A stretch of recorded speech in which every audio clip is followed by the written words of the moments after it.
Yeah, today we're just gonna do MK, aka Michael Knowles, and yeah, cause it's gonna take long. It's gonna take a long time. Look at my comments there, but yeah, hopefully it'll be a good one, great one, So Heavenly Father, Lord and Savior Jesus Christ, Holy Spirit, there's two things that our minds will be open, our eyes will be open, doors will be open, or doors of knowledge, understanding of right and wrong, and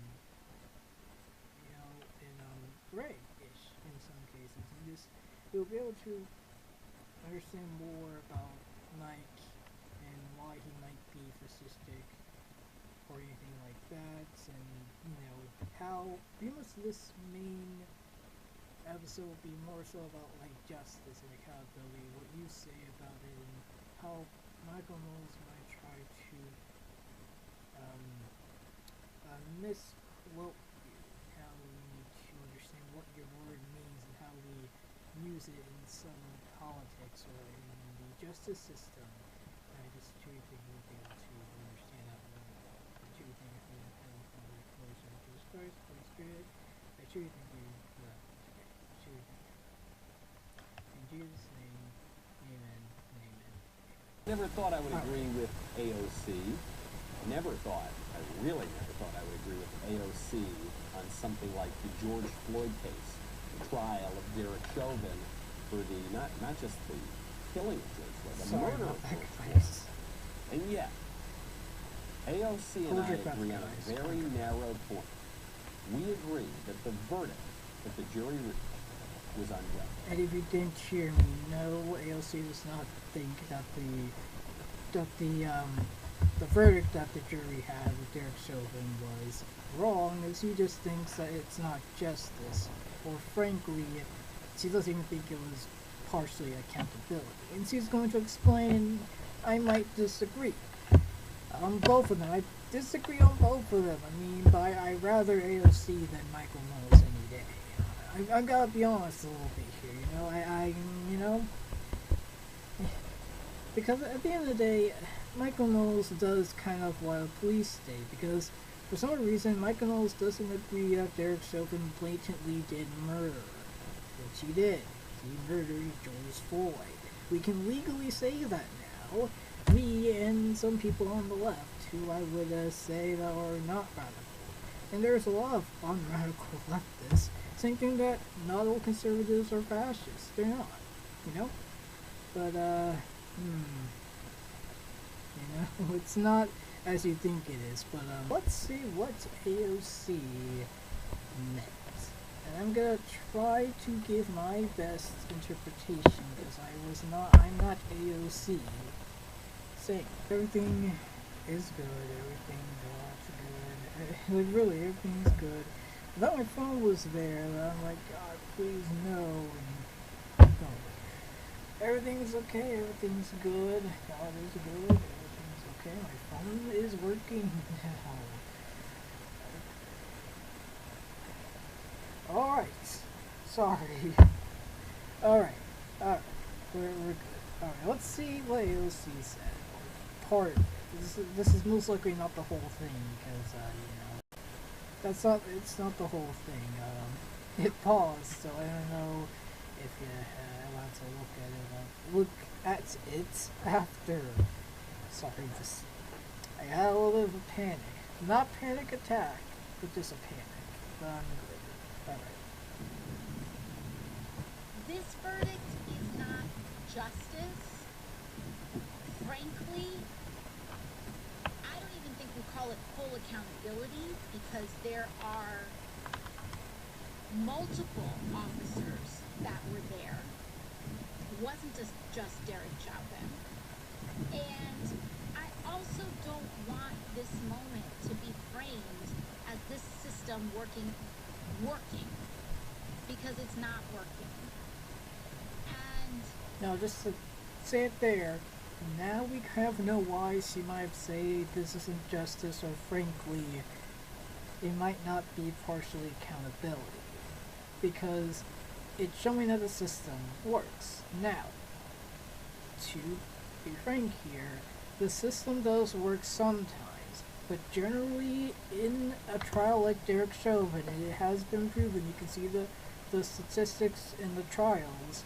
One, police officers wouldn't usually go behind other police officers' back. They wouldn't necessarily testify against their own officers. So the police officers that are with them or within that police department generally wouldn't testify against them.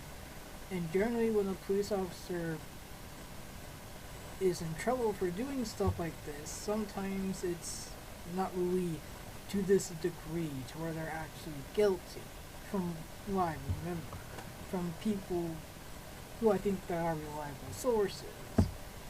But yeah, I think that is what she means, because generally the system doesn't work this way in a lot of cases, in some cases, you know. But for me, I would say that the system does work, but it does the improvements it needs before. I don't think it should be abolished. Like, if I'm correct, AOC actually thinks that. I don't agree with that. But I do agree that there should be some change. There should be some progress within the system. Because parts of the system are targeted to a particular race sometimes, aka systemic color bias and or systemic racism. It's fact. In some of the systems, like the justice system. So I think that is what she might be saying. Or she should say this isn't justice because it's actually working, the system's working, therefore I don't know what she fully meant. You know, I'm not AOC. But I'm just trying to interpret as much as I can in a good faith-like way, unlike Michael Knowles is doing. That's what creates a lot of complexity in this moment. That's what She was thinking, being honest. You know, sometimes you do pause, you know, that... Well, okay, let's see. a lot of complexity. What's the complexity? The verdict is just or it's unjust. I think it's unjust. Of course you think it's unjust. I think it's unjust. So good, we'll get rid of it on appeal, right? No, we should keep the verdict because it makes sense, because that's pretty much what That's happened. exactly what she's saying. On this narrow point, though, AOC is right for all the wrong reasons. AOC seems to think it's unjust. So good, we'll get rid of it on appeal, right? I don't think that's exactly what she's saying. On this narrow point, though, AOC is right for all the wrong reasons. I'm Michael Knowles. It's the Michael Knowles Show. And I know, you thought that's the end, because he does say that at the end, so I'm like, wait, is this the end? No, it's not. It's the beginning. Sometimes he does stuff like this. He shows little segments, like he starts off with this, and then he does an intro. But, generally, yeah, it's kind of like Michael Knowles. Technically speaking, in some cases, he's right, but for all the wrong reasons. Like, yeah, he's figured it out, but, is this the solution? If not the problem, and the solution is just stupid. Gosh. Anyways. Favorite comment, yes, who says the judge looked at the latest CNN ratings and naturally assumed that nobody on the jury has been watching the news. That's a very good point. I don't get it, because what, CNN stinks? Yeah, Fox News might be worse. That's an astute observation. The judge famously in this case said, look, what Maxine Waters said, maybe that should cause this to result in a mistrial. The threats that people are seeing from not just the radicals on the left, not just the street people, but even from the elected officials. Right? Pressure from Joe Biden.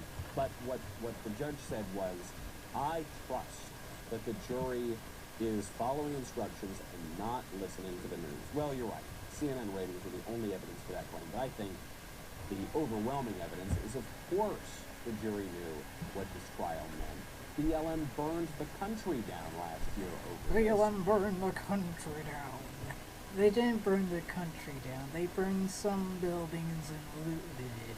Not BLM, the agitators, because that's actually accurate. Were there some people from BLM? Maybe. Like, there might have been some radicals, but, No, I don't think so. I don't think so. But you know, Mike doesn't really care about truth in a lot of cases. So even if they weren't reading the New York Times every day during the trial, they knew exactly what was going on. You heard AOC mention this distinction between justice and accountability.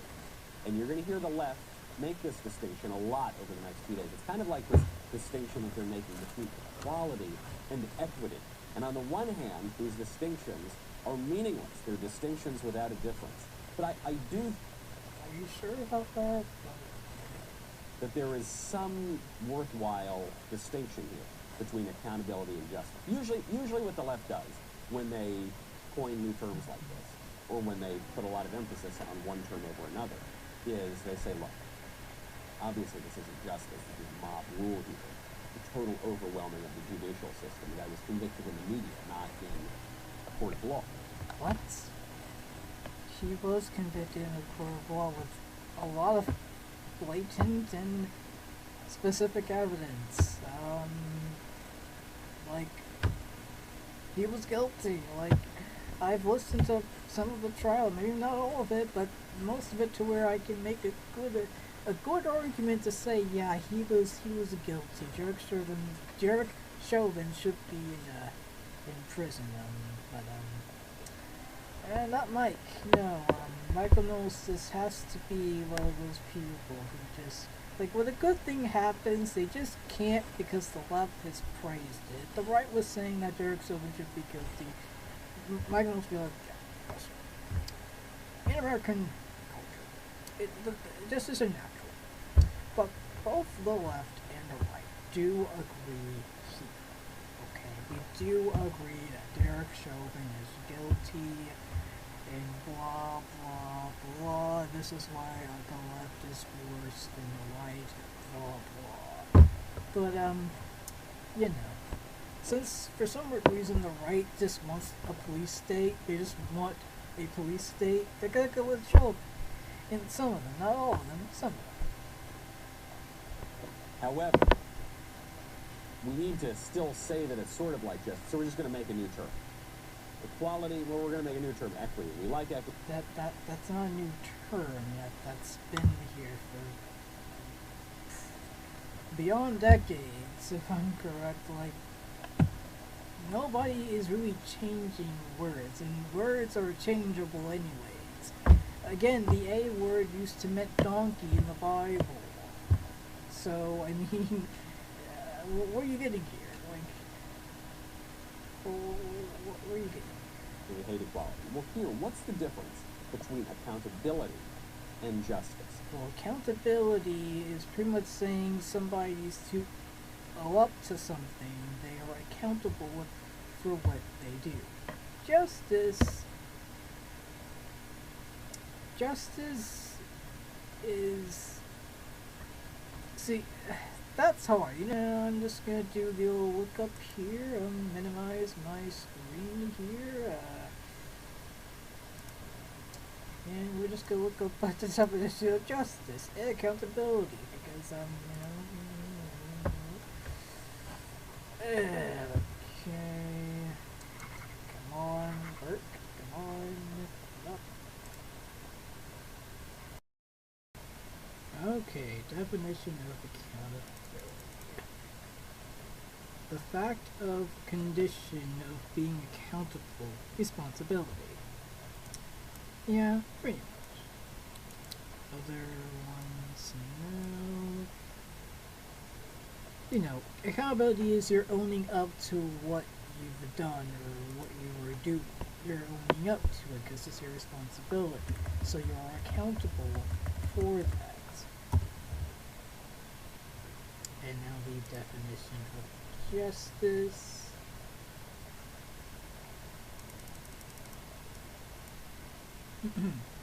Just behavior or treatment. Justice, a just behavior or treatment. Treatment, pretty much, I guess, an action that is justified, an action that is just, that is right, that makes sense, that is maybe not necessarily equal, but fair. And there's another one, a judge or magistrate, in a particular judge, there's Supreme Court of the country, state. Yeah, like the justice system, God's justice. Yeah. I guess we should look at God's justice because Mike's gonna try to do a religion thing here, but pal, you're not gonna slide there.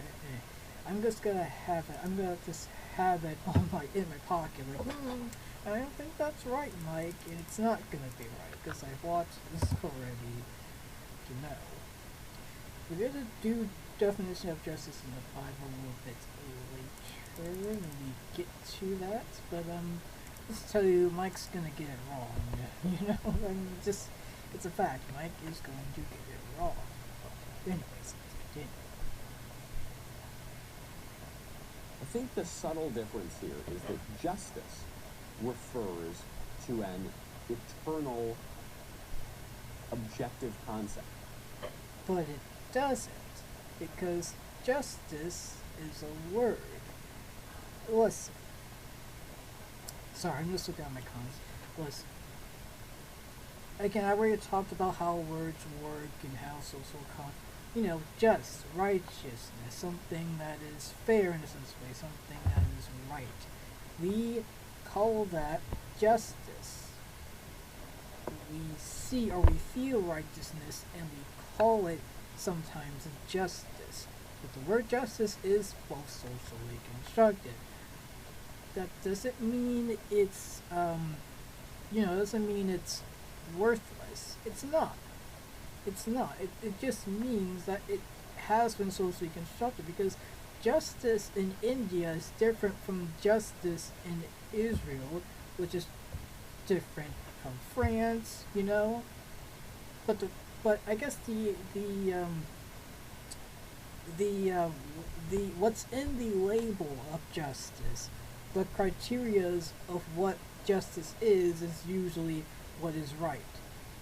But what is right is also subjective. It's sometimes socially constructed, because what's right in Israel is not what's right in India or in Pakistan, But generally, we all agree that justice means the right thing in a sense of way. But what is the right thing? And, Right, justice refers to... But Mike doesn't think that, because Mike he just doesn't, which is, I wouldn't say okay, because if you're going to talk about justice, you gotta understand what justice means, and socially, and, wait. Moral law, which is eternally true, whatever we all think here on earth, the end of the act very unjustly. But that's from your point of view.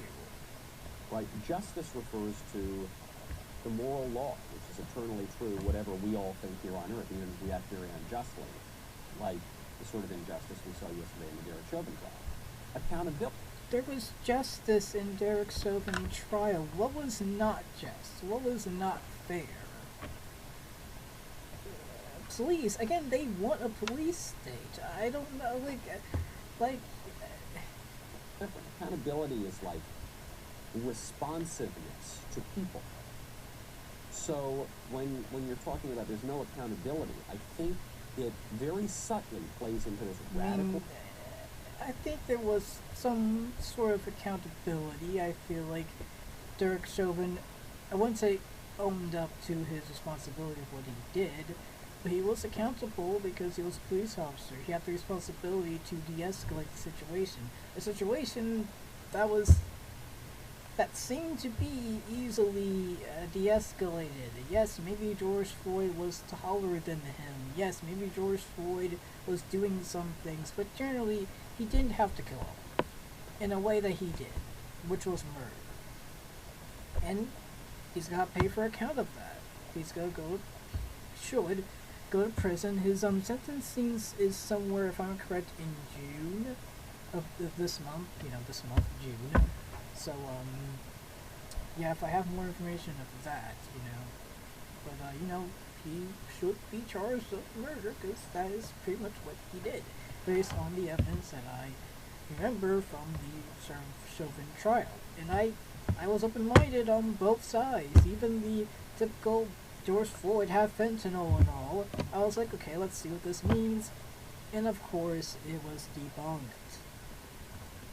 But anyways, I mean, not debunked like he didn't have fentanyl or whatever, but debunked as in like that was the cause of his death, which it wasn't. It was a knee on the neck. We Subjectivism that you're seeing from the left, and especially from people like AOC on the left, which is that, look, there are no eternal standards. We're going to remake the whole system. I mean, in some cases there isn't an eternal standard on things, Mike. I'm sorry, there isn't. The justice system in America is not eternal. It shouldn't be. That's bad. You would at least try to make it easier. Like again, Jesus made it easier by overthrowing a system that should not be eternal or will not be eternal at the end. Like the end in Revelation. No, sin and death will be cast into like a fire, pretty much. In a sense of a way. So like even that is not eternal. Some things are eternal, like love, grace, mercy. But the justice system in America, no. You gotta make it easier. You gotta reform it or something, you know? We're going to upend the entire moral order. We're going to upend the entire again, this is kind of fascistic propaganda. Overthrow the moral order of some police officer kneeing on a black person saying that's not murder. The moral order of that. The moral order of anything else, any other crazy fascistic like ideals that Mike has. Remember how he phrases it. It's like they're trying to upend the moral order, guys. We gotta protect our wives while we're, you know, making them clean the kitchen even though we can. Like, yeah, no, the left isn't trying. The left's not going for your wives. Okay, Mike. No, they're not trying to uphold the moral order. They're trying to make it better. I may not agree a lot of how they're doing it, but at least they're recognizing the problem. Unlike people like you, Mike, you think everything's a-okay. Flip society inside out, and the only standard that will matter is what we think. We, the people who make the standards. Like, yeah, kinda. This justice system was made by some of the people. They had an idea, for good or bad, to make a system like this. Yeah, people make decisions, Mike. I don't know what to say. I'm sorry. You will not have to worry about justice and accountability to God. You'll just worry about... Because not everybody believes in God, which is okay, you know? Like, I would want everybody to believe in God, but that's unrealistic. But that doesn't mean I don't pray for people getting saved.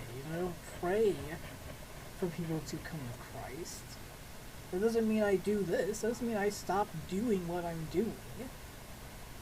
That just means I should reduce it. I should make it easier or something else. Like, some conservatives, and Michael Knowles just wants to not do it. They don't want change because they hate change, because some of them are fascistic, if not fascist, because a lot of fascists hate change. Even if it's a good change, even if it's changed within their own, like, idea, it's bad, you know? Accountability, meaning, responsiveness to me, to us. We, the radical leftists, who are going to remake the world by reading. Really, radical leftists. Not rational people, just the radical left trying to uphold the moral order, even though they're not. It's a... No. some of the extreme leftists might try to do something that's a little bit, I don't know. But no, no, nobody's coming for your lives. Again, nobody's doing that, Mike. Okay, nobody's. Subtle distinction, but I do think that's what is at play here. That the left is ultimately interested. This is why they don't want to say that justice was served here. The reason why leftists say that justice isn't served is because, for some, because true justice for them is a renewing or the extreme complete abolishment of the system. That would be justice. That would be fair to them. So that's why they're saying it's not justice. Not, I don't know. Let's see what he thinks. Case of Derek Chauvin is because what they're ultimately interested in is not reforming the police system or But a lot of leftists are saying that. It's the extreme leftists. Like, that is completely disingenuous when they say that. They want to undo the whole thing. They're saying the entire country is rotten to the core, and it won't be set right until they are in power and they get to remake everything. And even then, it's going to be a perpetual revolution. This is what the left always does. It's why Fidel Castro was wearing his military fatigues until he was 92 years old. Because the revolution is still going on. It doesn't matter that Castro held power for 60 years. No, there's still more work to do. And there it is. Derek Chauvin staying basically perfectly stoic as this is being read out. They're accusing him nothing. very stoic. What? Chauvin, very stoic. Very stoic. He's not like... He was really like that with the mask on. He's like... And then when they said to stand up, he was like... Like, that was a man. We saw a man who was never accountable for his deeds. And Derek Chauvin was no saint, my friends. Derek Chauvin had a lot of times, if I'm correct, he had a violent track record in the police force. This wasn't the first rodeo he had, if I'm correct. You can look that up. So, Derek Chauvin was no saint, And again, nobody is saying that he was or wasn't. Like George Floyd, nobody was really saying that he was a saint. We're just saying that he was a man who was unjustifiably killed. He was killed unjustifiably. It was unfair for him to be killed and to be murdered. You can say murder now. With Derek Chauvin, nobody is saying that. Well, actually, Michael Knowles might be saying that he's a saint. I don't know, because again, that's stoic. He was so stoic. Now, I wouldn't call this where everybody rise stoic. I wouldn't call that stoic. I would call that there goes a man who was never accountable for his actions. Pretty much. Stoic. Yeah, I got the right word. Okay, stoic. A person who can endure pain or hardship without showing their feelings or complaining. Oh no. No, Chauvin was not stoic. Yeah, he was enduring some fear there. He was again, he was surprised that he was actually accountable for his actions. That didn't look stoic. Mike, are you okay, sir? Are you actually okay? That wasn't stoic. That was that was a guy who recognized that he was actually being accountable for his actions. That wasn't stoic, Mike. Well, first it was the hideousness with nothing but a kid's show, and now this, like, Mike, you actually want a police state. Like, I don't know what else to say. Like, what? You're convicting him, I suppose, not just of negligence, not just of manslaughter, but of murder. Yeah, he unjustifiably killed a person. Yeah, again, we can do definitions all day long. Let's do definitions of murder, shall we? Let's, like, like, like we could do this all day. But no, I'm not gonna do definition of murder, okay? Okay. We do, you guys can do all the definitions yourselves, please. I'm not gonna keep doing that. But like, come on. He Derek Chauvin murdered George Floyd. That's basic. The intentional killing of George Floyd. What was the evidence for that? If I'm correct, a 9-minute video of Derek Chauvin weirdly just casually, kneeing on the knee of George Floyd's, neck. The unemotional response to Chauvin and some of the comments that Chauvin had. Yeah, a lot of things, Mike. A lot of things to show that Chauvin did not really care of what he was doing. Frankly, it really seemed like his attitude was, literally just, this is what he does. And again, if you look at his, record, yeah, he's a pretty violent, like, guy, so I'm not surprised. You know? Here's the evidence that I think impelled the jury to reach this What? guilty verdict. Well, let's see. Maxine Waters says there's going to be riots. Of course. Again, Mike is doing one of them. Mike is using one of the 3 idiotic things that conservatives will do. He's, blaming, I think, he's saying that it was pressured or something like really conservatives. Some conservatives are really trying to defend a police officer who did the wrong thing. We can do a definition of what a police state is if you guys don't know. Maybe some might not know what a police state is. I'm not saying that you guys are stupid. I'm just saying I don't know. And I would like to know more of the definition of a police state, because, But for what I know, a police state is pretty much when the state is run by the police. When pretty much the government is the police. But I just want to make it a little more clear and just see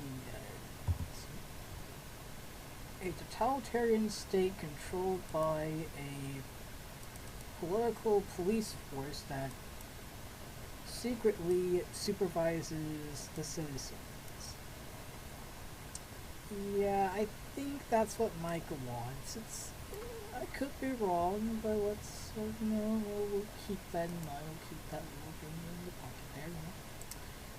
I do want to read out a comment. It might be a little bit too late, but I think it was somewhere near the beginning I should have read it. But I think it really does say what I was saying then and there, and I'm gonna correct some things within my own comments. First here, but yeah. So you agree with AOC's extreme, I called it extreme radical position on Derek Chauvin, which I don't think it was that extreme or radical, but I think I was doing quote unquote. I think I was being sarcastic, but anyways. On Derek Chauvin's sentence, because at the end of the day, like Crowder, you only care about the police more than people, especially black people. So yeah, this makes sense why you agree with her, because you don't think Derek Chauvin should have been guilty, because you hate black people and people in general, because you want an authoritarian police state like Crowder.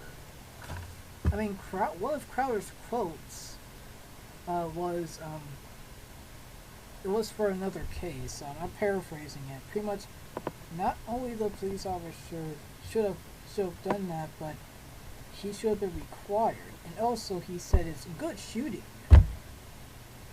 It was a bad joke, and he actually means that it was a good shooting. Shooting of a 16-year-old girl. Yeah, that's a good shooting. I'm sorry, but that's what he said. That's what he was saying there. What is justice? We're now told justice is rehabilitation, right? What's the point of the justice system? To rehabilitate people. I don't know. Not necessarily, but that's part of it. But let's see what Mike thinks. Rehabilitation. But we all have some bad traits. So why aren't we all in the justice system? Well, okay, it's not primarily about rehabilitation. It's about deterrence. It's good. Deter crime. Yes, I agree. But if you wanted to deter a crime, you could just make an example of someone who, whether or not he committed the crime or not. Right? This is what happens in very authoritarian governments. It's not that. Oh, right. Retribution. That is what the primary purpose of the justice system is. If you commit a crime, you get punished for that crime. Not primarily out of rehabilitation or primarily out of deterrence, but because you committed the crime, and justice demands it. But we don't believe in justice anymore. Even people on the right don't believe in justice. Sure. Keep telling yourself that, Mike. Keep telling yourself that. They have a better conception of it than people on the left do. But really what this is about is interest groups. Really what this is about is social engineering. The left is saying, regardless of the facts of the crime, don't pay attention to the facts of the crime. We need Chauvin to go to prison because that will create a better society. It would be a better place if somebody like Chauvin should be behind bars. You know, that's just a fact. We don't really want people like Chauvin to really be, you know, on the police force. You know, so yeah. Because that will fight the scourge of racism. Yeah, it's not about what Chauvin. Forget about George Floyd's career crime. Forget about George Floyd. Yeah, he robbed a pregnant woman at gunpoint. That's beside the point. Yeah, he was committing a crime at the very moment he was killed. He was doing I think a $20 bill. It was a false $20 bill. But yes, that somehow deserves murder. And yeah, we're not forgetting about what George Floyd did in the past because wait guys here. It was in the past. Yeah, see, George Floyd did his time in prison, if I'm correct, for the horrible things that he did. And he was actually trying to turn his life around during the time that he was murdered. But you see, the right and Michael Knowles, they don't really talk about that. They just want to make George Floyd think that he should have been murdered. That's it. Let's be real. They might say, listen, I think that what Derek Chauvin did was wrong. But come on, George Floyd did things in the past. He did. That's why it's called the past. Because he was actually, you know, trying to turn his life around. He did his time, if I'm correct. He did do his time. And now it's time for Chauvin to do his time as well. He did a horrible thing. He committed murder over a counterfeit dollar, out of a counterfeit $20 bill, by a system that he was only following the rules. That's why, let's be real, this wasn't really a trial about Chauvin. It was partially the system itself. And within that system, if I'm correct, what was it? It wasn't George, was it George? No, it wasn't. I'm sorry, I keep forgetting which police department Chauvin was in, but if I'm correct, that department, I think after the Chauvin trial, made that position, you know, banned. They banned that position. And there's a lot of other positions in the police force that are wrong. And some police forces are like, okay, we're going to do something different because we know this is going to look wrong. And it does look wrong. They should change it. That is what some people like me and some people in the left are saying. The system within the police force should be changed. There are some procedures and things that police officers do within their system that is unjust. So we should do, for me, we should do reform. For others, they want to abolish. I don't agree with that. You know? But at least we say there's some change, you know? I'm not saying abolish the police is good, I'm just saying we should do police reform, not abolish it. That would be wrong. But, Mike doesn't care about that. Or just moments prior, which was what prompted his arrest. Sure, but that's not Oh, and his murder. Don't forget about his murder, but Mike doesn't want you to know that. it's about. This is about our leftist vision of society. You gotta feel bad for Chauvin. That's what this means. Why should I feel bad for Chauvin? But He's doing his job. What did Derek Chauvin... he was just murdering a black person. Like, he was just doing his job. Maybe we should do, what was it? It's on top of my tongue, what is it? Reform. Something, or change in the system. I don't know, something that, but you see, Mike, you don't want to do that, though. You just want to hate black people. Well, that's just the truth. That's the truth. Like, it's blatant. Wow. Now, as a Christian, I hope that Chauvin, at least in prison, should come to Christ, and at least he'll be forgiven by God, and hopefully, if he's ever to get out of prison alive, as in he's still in prison and nothing has happened to him, or he's not 100 years old and he comes out of prison and he dies. I don't want that for him. I think anybody can come back to Christ, even like a murderer like Chauvin, in or out of prison, maybe do something that's justified, maybe help the people that he hurt, I want that, but, he still needs to do his time, And even a lot of criminals who give their life to Christ, some say, I deserve the chair. I deserve this punishment because I did do something wrong. Even though I am forgiven by God, I still did something wrong. That does sometimes happen. But that's not all justice. But Mike thinks that it is. And I have a comment here that I think really puts it together. The justice system isn't about revenge or punishment. It's about justice and rehabilitation, and some part of it is punishment. But that's not the whole thing of the justice system. The justice system is justice. That's why it's called the justice system. It's justice. That's why it's called the justice system. Not the punishment system. That's why we have justice, rehabilitation, and some punishment. But again, that's not all it. Or I should say we have justice, rehabilitation, and punishment, but again, that's not all of it. Like grace, especially God's grace. People who do bad things, but they can be put back to do good again, to doing good again. That's one of the reasons why we have rehabilitation, because we can bring back bad people to do good again, or do good things in general, to the light, bring them to the light, and especially to the light of Jesus, the light of Jesus Christ. But again, Michael Knowles doesn't want that. Michael Knowles wants the punishment system. He just wants punishment. He wants revenge. He wants retribution. But that's not the whole thing.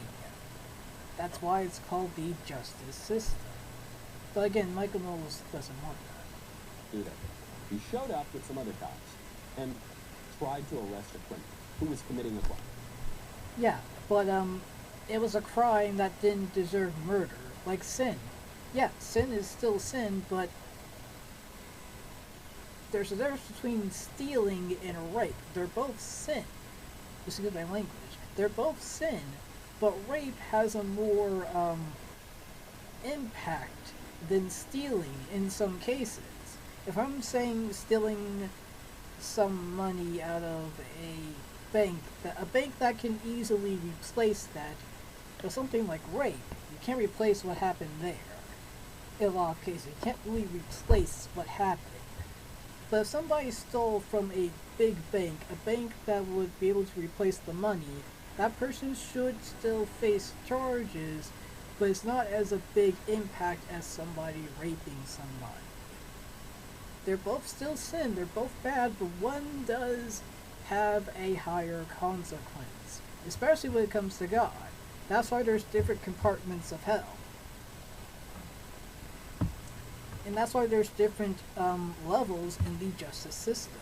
Because we know that it is wrong to do this, but some have a higher consequence than another. Not consequentialist, but just saying their consequence does matter. But it's not everything like a consequentialist thinks, which I don't agree with. I don't think everything deals with consequence, but some of it does. It's not even like he went up and he said, you know, George, not so long ago you robbed a pregnant woman at gunpoint. So we're going to arrest you now. No, that actually would have been unjust, right? Because but a counterfeit dollar bill, that's justified for killing him.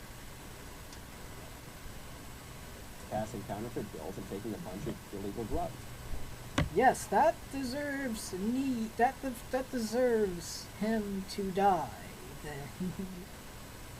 And I think he does say before this he was against the killing of, yeah, he would say the killing, not the murder, but the killing.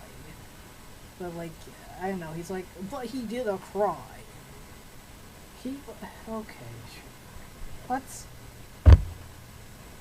And so, Chauvin does his job, tries to arrest him. You know, Chauvin does his job. It's hard for him, so he just basically murders him. No, not a thumbs up. A thumbs down. Like, why is Michael Knowles defending Chauvin? I don't know. Again, it seems like he might want a police state, or again, I don't think he's a bootlicker. He might be. You know, I don't call him a bootlicker. I would call him maybe a police patter. He pats policemen on the back and be like, yeah, you did kill that person, you know, but you were just doing your job, you know. And that's, you know, sometimes it is true. Some police officers have difficult situations. And that's why sometimes, you know, we need more teaching. We need to maybe renew some things in the system so policemen can maybe at least tackle and not just shoot 20 times, you know. Maybe, you know, de-escalate the situations of escalating it. Resists arrest, asks to be taken out. Maybe Chauvin made some mistakes. Maybe he did, maybe he didn't. I don't know. Just trial would have tried to suss that out. Oh no. Asks to be taken out. Maybe Chauvin made some mistakes. Maybe he did, maybe he didn't. I don't know. A just trial would have tried. But we're. Oh my gosh. Maybe Chauvin did some things. Maybe he did wrong. You know, maybe he murdered him. Maybe not. You know, he didn't. Maybe he killed him. Maybe he didn't. You know. A just trial would have done something. A just trial would have set him free. Yeah, that. No. The just trial is what we had, my friend. Derek Chauvin did something wrong. And that's kind of disturbing of how Michael Knowles is like, maybe he did, maybe he didn't do something wrong, and I'm like, didn't do something. Maybe he did something wrong. Like, maybe he definitely did. He murdered George Floyd. He did something wrong. Knee on the neck, that's wrong. A decent human being should know that that's wrong. But yet, Mike is actually saying he doesn't know if Derek Chauvin did something wrong because he was doing his job. He doesn't want a police state. Again, I'm not saying I don't want to call him a bootlegger, but like, he's a cop powder. He pats on cops' backs even if they do something wrong. But he's like, hey, you're just doing your job. I think almost every decent police officer said what Derek Chauvin did was wrong. Blatant.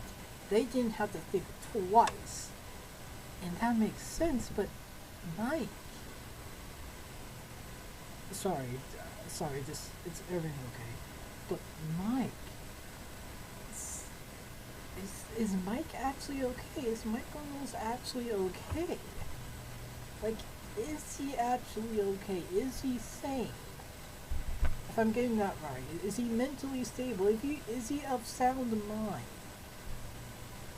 Illegal drugs. And so Chauvin does his job, tries to arrest the guy, resists arrest, asks to be taken out. I'm playing it back because I'm trying to get this right. This is new to me, guys. This is kind of new to me. Maybe Chauvin made some mistakes. Maybe he did, maybe he didn't. I don't know. A just trial would have tried to suss that out. A just trial did do that, Mike. I just pray that Mike's mental system is okay. In Jesus' name, amen. Because, again, a decent, normal human being would say that Derek Chauvin did was wrong, and I think the court kind of did the right thing, you know? Like, wow, man, he needs prayer. Like, he actually needs prayer. Like, legitimately, this guy, oof. But regardless, because Derek Chauvin... Oh, and it might get worse, guys. It might get worse. Took on a risky job. He is now going to go... A risky job. Somebody doing counterfeit money who might have fentanyl in his system. A risky job. Watch out. He might try to run away. Let's shoot him in the back 20 times, or better yet, knee on his neck. That was a dangerous situation. Derek Chauvin had nothing else to do. Oh wait, he could have de-escalated. He could have done fireman carry on me. Well, not fireman carry, you know what I mean. He could have... Listen. He could have at least de-escalated. He could have at least did something that seemed to be wrong, but at least George Floyd would still be alive. You know? Knock him out with gas or something. You know, do... Like, if you actually couldn't handle George Floyd. You know, if you actually couldn't handle him, you could have gotten some knockout gas, or maybe knocked him out, make him unconscious, and then do dead man carry with the other police officers. Like, he could have done multiple things. But yeah, I feel like Michael Knowles, or some conservatives, are sometimes defending what Derek Chauvin did. Well, maybe not defending, but like defending, like, yo, it was a tough situation. No, it wasn't. You literally could have actually just knocked him out. You could have gotten a tranquilizer. But no. Like, he murdered him. I don't know why Derek Chauvin did it. I don't know. But based on his track record, it seems like he's been a very violent guy. So, you know, for some people, they're not surprised. If you have a track record of violence, you're gonna do more violence unless somebody does something about it, or you yourself does something about it, like give your life to Christ, or just get counseling, meditation, you know, anything to not make you so violent. But again, Michael Knowles doesn't care about that. He wants to be on pro Derek Chauvin because I don't know why. I don't know why. I don't know his intentions. I just pray that he will stop being that way. In Jesus' name, amen. For murder. But who cares what the witnesses say? Who cares what the expert witnesses? Oh, you mean the experts that were saying, well, let's see how much fentanyl that he had? Or do you mean the experts that are like, no, we do see here, or he did lose oxygen, obviously. Which experts? The ones that were for or against Chauvin. And I'm not saying the ones that were for Chauvin are bad experts. I'm just saying, like, which ones, you know? Of course he's for the pro Derek Chauvin experts, because again, it seems like he wants a police state. He wants to be a cop patter. He wants to pat on the backs of cops. Good cops or bad cops. That is what it seems like he's doing. In the trial, who cares what the lawyers are saying? This is a political matter, and so we have to turn. It is a political matter, but I mean, we still got experts who were apolitical, most likely apolitical, or didn't really have political beliefs on this. They were like, yeah, he had fentanyl, and yeah, he was murdered on the neck, as you can see, X, Y, and Z. Like, President of the United States, Kamala Harris. well, at least he doesn't say former Vice President Joe Biden. But, yeah, sure, yes, why, Kamala Harris and Joe Biden both spoke about this last night. Kamala spoke first because ladies first, or, maybe just because they schedule it that way. No, it's, conservatives have a good joke, like Kamala Harris is the actual dictator and Joe Biden's the old man. Sure, okay.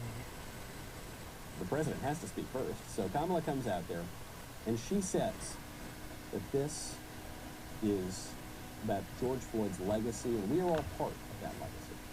We are all a part of George Floyd's legacy. And our job now is to honor it and to honor him. Thank you. Now, I gotta admit, that was a little bit cringe, because, George Floyd's legacy, might have not been a good legacy. He did do some bad things, but he did try to turn his life around. He did. He did try to turn his life around. So I think that is what Kamala Harris actually might have meant by his legacy. A legacy of redemption, but that redemption was sadly cut off by Derek Chauvin. I think that's what Kamala Harris is saying. I don't know. She should have been more clear on that. The Vice President of the United States should have been more clear on that. But you know how Mike's gonna do, right? I think we all kind of know. Drum roll, please. Let's see what he says. We are not part of George Floyd's legacy. I am not part of George Floyd's legacy. We should not honor. No, what? You should be in the redemption arc. Sorry, you should be redeemed. Please, repent, Mike, before it's too late. Please. George Floyd did not live an honorable life. He did live a redemptional. You know what I mean? Pretty much a life of redemption. He was going through redemption. He was turning his life around, which he was, if I'm correct. But sadly, he did do counterfeit money. He did have fentanyl, but he shouldn't have been murdered for that. There was, I think, multiple things that Derek Chauvin could have done, but no, he chose to do it the most gruesome way. He led a very dishonorable life. But he tried to turn his life around. But sadly, maybe he was doing bad things again. They could have knocked him out, he could have been in prison, and he could have been out and tried to turn his life around again. Because I think somebody can have multiple chances in life. It's not even that he led a dishonorable life and then he reformed, which plenty of people. He did. He tried to turn his life around, but sadly, again, counterfeit money, could have went to prison, and he could have, tried to turn his life around again. I think he could have had a second chance, and, yeah, but no. We wouldn't know. We wouldn't know, because Derek Chauvin did his job by murdering him.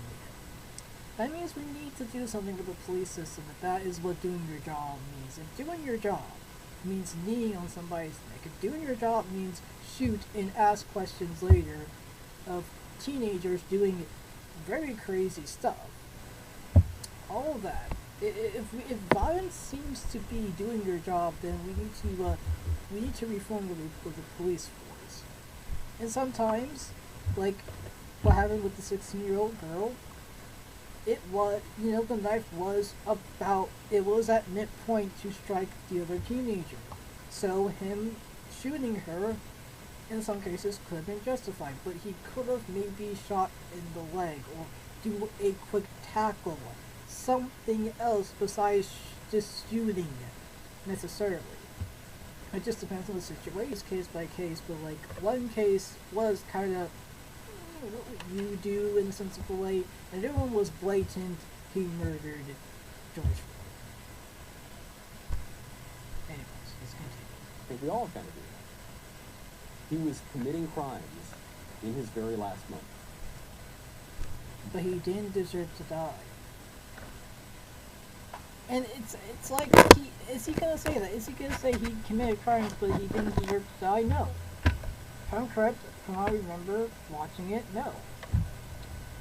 And that is very disturbing. That really is. Why would we honor that? Why would we want to be part of that legacy? I'm not saying if he really were murdered. I don't think he was murdered. Of course you don't. He was murdered.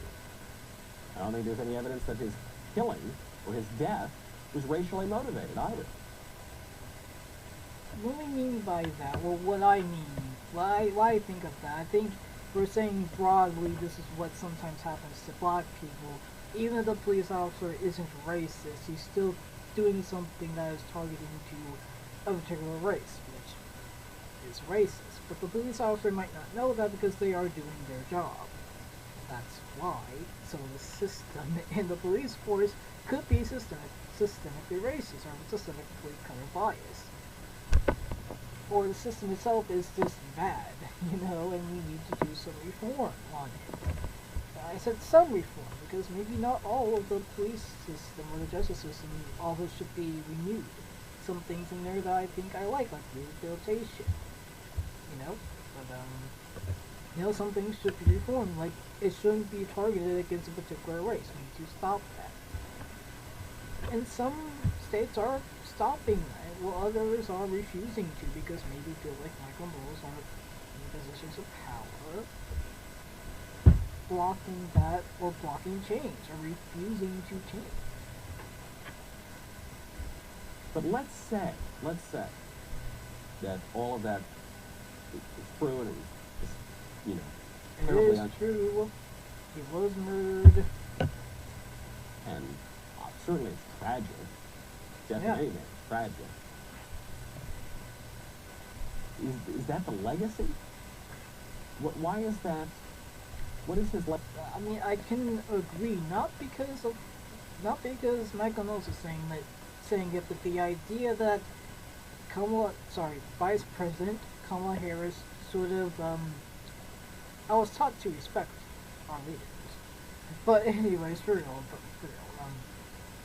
Vice President VP Kamala Harris, just to make it easier, VP Kamala Harris sort of said it a little bit more better, like, she could have said the legacy of redemption of George Floyd, that should be our legacy of redemption. That's why the police force needs to be rehabilitated or whatever, abolished or whatever, If she was just going to do a political talking point, or if she was just saying that redemption in general should be all of our legacy, which it should. Because when we give our life to Christ, that is redemption. So a lot of people's lives are about redemption. If that is what VP Kamala Harris was talking about, but if she wasn't, then that was a very bad take. Yikes. Should she apologize? I don't know. It's been very long. This was in, I think, April, or... Was it in April? I think it was. This was in April 21st. So, like, roughly, if I'm correct, pretty much 2 months. Yes, if I'm correct, it's 2 months. So, yeah, it's been long. That was a bad thing, If she didn't mean redemption. If she meant redemption, then good. If she didn't, then, yikes. But, anyways. Yes, George Floyd's legacy is the stuff he did in his life. True. But, doing that, he was trying to be redeemable. He was trying to redeem himself. He was turning his life around, like a lot of people do. So yeah, I think redemption should be all of our legacies. Like, we were redeemed through the blood of Christ. We were redeemed by this and that. So I mean, yeah, even then you're like, you're for redemption even though you don't even know it in some cases. And no, the Bible doesn't say something like that, but it was kind of similar. But I don't really remember. He didn't have the sort of life that you want to write wonderful biographies about. What Kamala's really saying is not that we are part of George Floyd's legacy. She's saying we are George Floyd's legacy. That, ironically, what she's saying is George Floyd's life didn't matter. Isn't that What? You think George Floyd's life doesn't matter? You're for the person who killed him, who murdered him. How? Like, seriously, how? Like, you don't care about his life as well. Okay, what? ironic with the whole line of Black Lives Matter? But the point here is no, George Floyd's life did not matter. The things that he actually did, right up until the very last moments of his life, they don't matter. So, his redemption, his life trying to be turned around didn't matter. Redemption doesn't matter. Yeah, I'm not surprised. You know? All that matters when we think of George Floyd, we should not think of George Floyd. We should think of Kamala Harris. Oh gosh, the stupidity. Okay. Oh, sorry. Leftist politician who exploited this guy's death. You exploited his death to prove a point that you want to pat police officers' backs. Like, literally.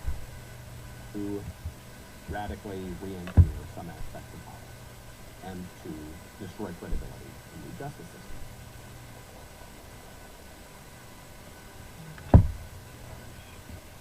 That's the point. Sure. Joe Biden, then Well, one of my comments was for what I said about exploiting. No, Michael Knowles, you're the one who is exploiting George Floyd's death for conservatives and racist gains. I mean, some people are avoiding George Floyd's death, but the right is doing doing a lot more. Some are misunderstood, arrogant, and the rest is pretty much racism.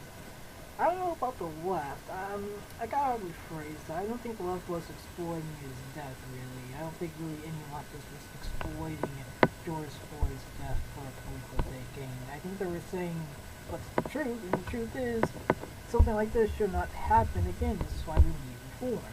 That's not exploiting, that's straight up truth and fact. I was gonna say logic, but no, I'm not gonna go there. You know? But it does seem to be kind of logical to think maybe we should change something within the system. I mean, even some conservatives are like, yeah, I think the system sometimes is corrupt, for good or bad. You know, if it's a good thing that they're saying that, or it's a bad thing that they're saying that, or whatever. Or what Crowder does, he doesn't like police because they're forcing him to wear a mask or something stupid like that, I don't know. definitely a step in the wrong direction for the United States. And what it led to, I don't think this was an act of the legal system. I think this was a this verdict was a fundamentally religious act. Oh no, not the religious thing again. Mike, not everything is religion. I'm sorry, but actually think for once. Continue. Involved a lot of religious premises, and it's going to have cultural and political ramifications. How did it have religious? What was religious? For years, decades to come. Then we'll be talking about the verdict on his show. No, I actually have a comment there. Oh, God. Which one is it? Oh, I see this one. Oh, this was priceless. Jury got it wrong. Pretty simple. You know, Ben and I don't always agree on everything, but I think we're pretty. You know, one is a fascist, and the other one is not that fascistic, you know. So you got point. Agreement on this. And so Ben will be giving. Alright, okay. I got a comment on that one. Ben is going to bring you the judicial perspective. Pretty much pretty much as Derek Chauvin is innocent because the system is okay / racist, kind of, and Michael Knowles is going to give you the religious part of the story, as in he's going to do religious fascism and fascism.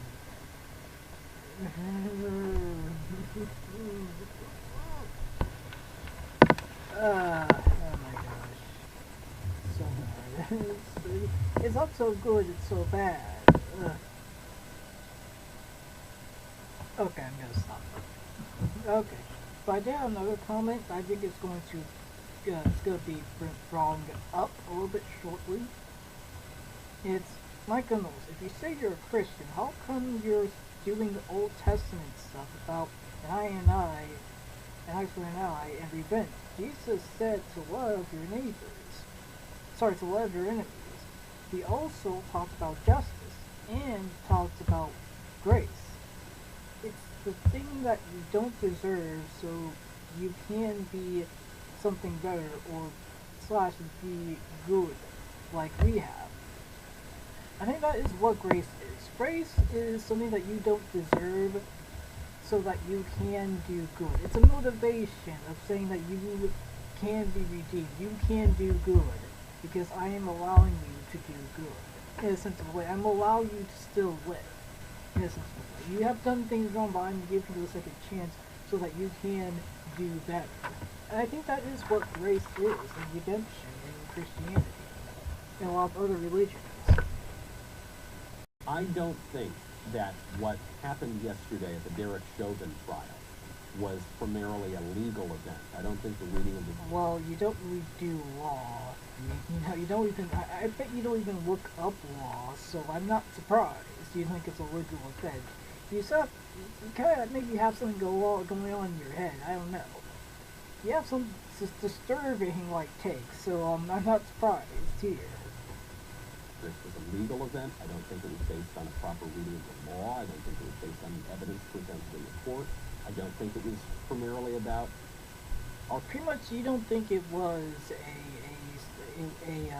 a court. You don't think it was a court hearing. You think it was a hearing of leftist propaganda, religious demonism. I don't know. Let's continue. Our system of justice that we thought we had in this country.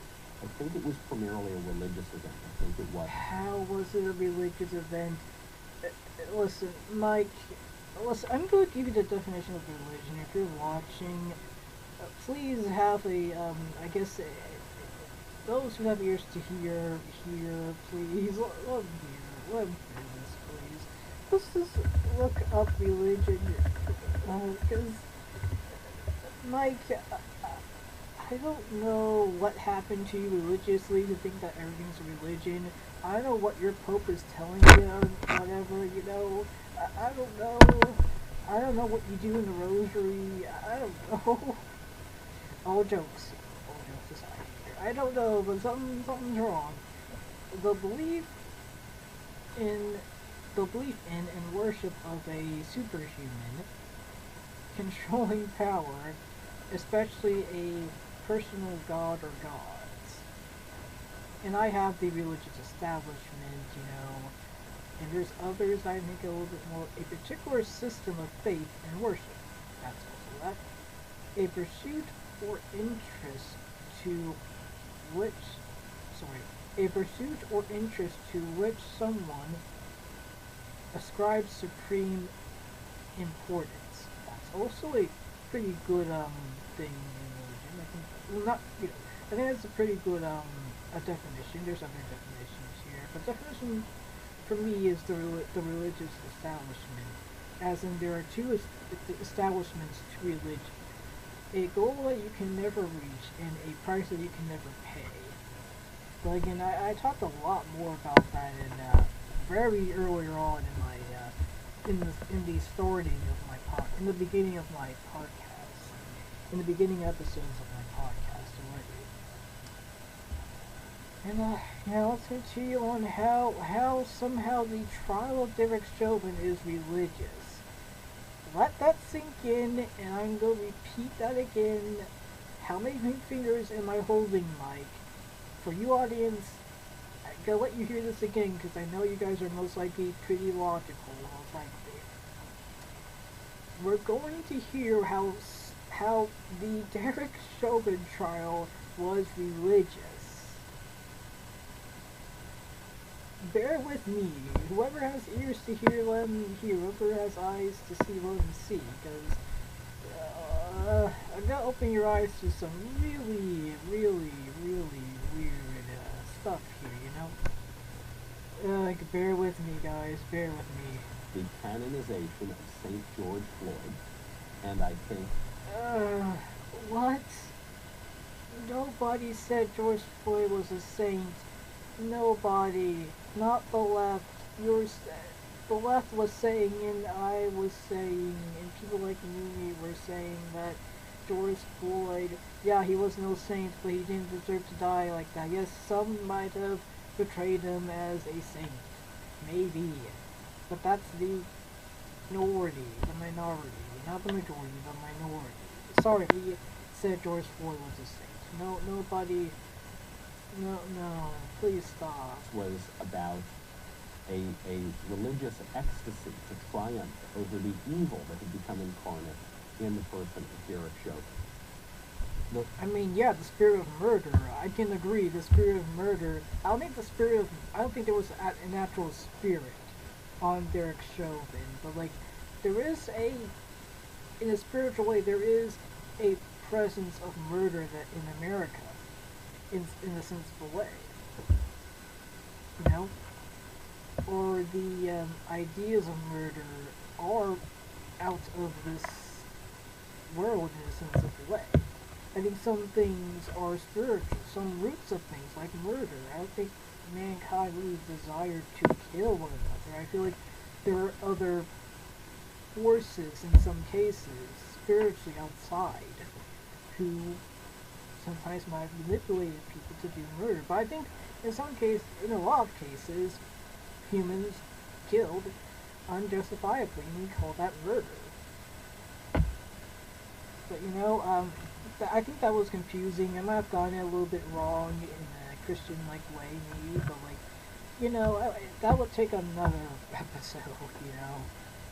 The language that people are using to talk about this trial, because George Floyd sacrificed his life to justice. Oh my gosh, yes, I remember that. That was bad. I'm not defending that one. You know, I think I kind of did a long time ago. I'm like, well, maybe she meant this, but that was a bad one. He did not. He was involved in injustice for his whole life. He was a criminal. In his whole life, he was a criminal. He never tried to actually turn his life around, which he did. But again, Michael Knowles doesn't care about it. He just wants to frame George Floyd as a criminal who didn't want to change, and Derek Chauvin had to do his job, and he sadly killed him.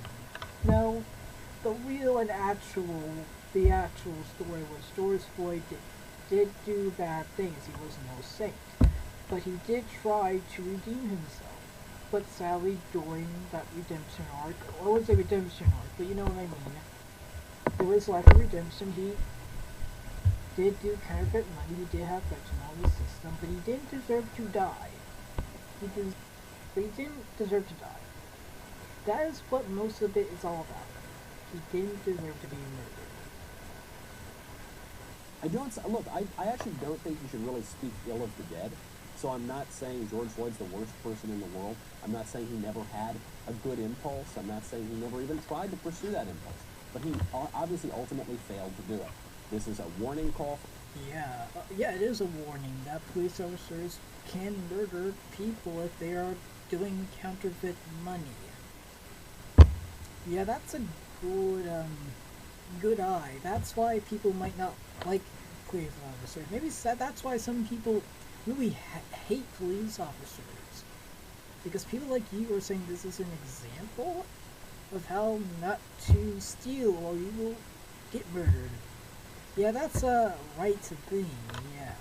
Now, if you are, of course, stealing a bank and you have a firearm and you're shooting police officers and they shoot back, yeah, that's not murder. Like, you're responsible for that. A lot of us, there are a lot of people who do a lot of bad things who I think are waiting for a sudden conversion before death. Well, guess what? Death can meet us when we least expect it. You should be trying to do the right thing. You should be trying to get your Yeah, Mike, you should. Yeah, I can soul agree. in order before that. Regardless of if George Floyd had any intentions to turn his life around, he didn't do it. His life was an exercise in injustice, and yet now Actually, if you think about it, it was. he sacrificed his life to justice. Why? Because the facts of his life don't matter. All that matters about George Floyd, according to the left, is his skin color. And there is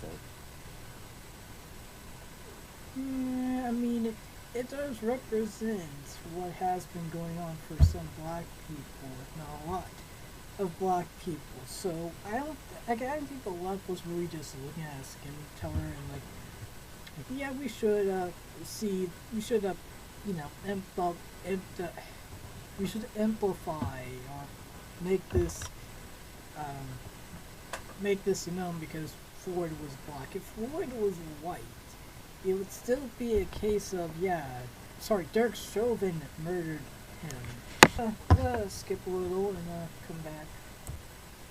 in Christianity, you have the incarnation of absolute good. Christ himself. Right? Christ is the good. He is God. He's the second person of the Trinity. He is incarnate into the world. He dies to redeem mankind. In the leftist religion, you don't have the left doesn't have a religion. It's an idea. You have the incarnation of absolute evil. And this is according to identity groups. So you have the physical representation of absolute evil, which is now, you hear this in white supremacy, the patriarchy, right? It's the straight white man who thinks he's a man, who's cisgendered. Like this person, and it's always becoming more narrow into this absolute distillation of evil. That is the representation of everything that is wrong in the world. No, not really, but like, well, let's see if I have something.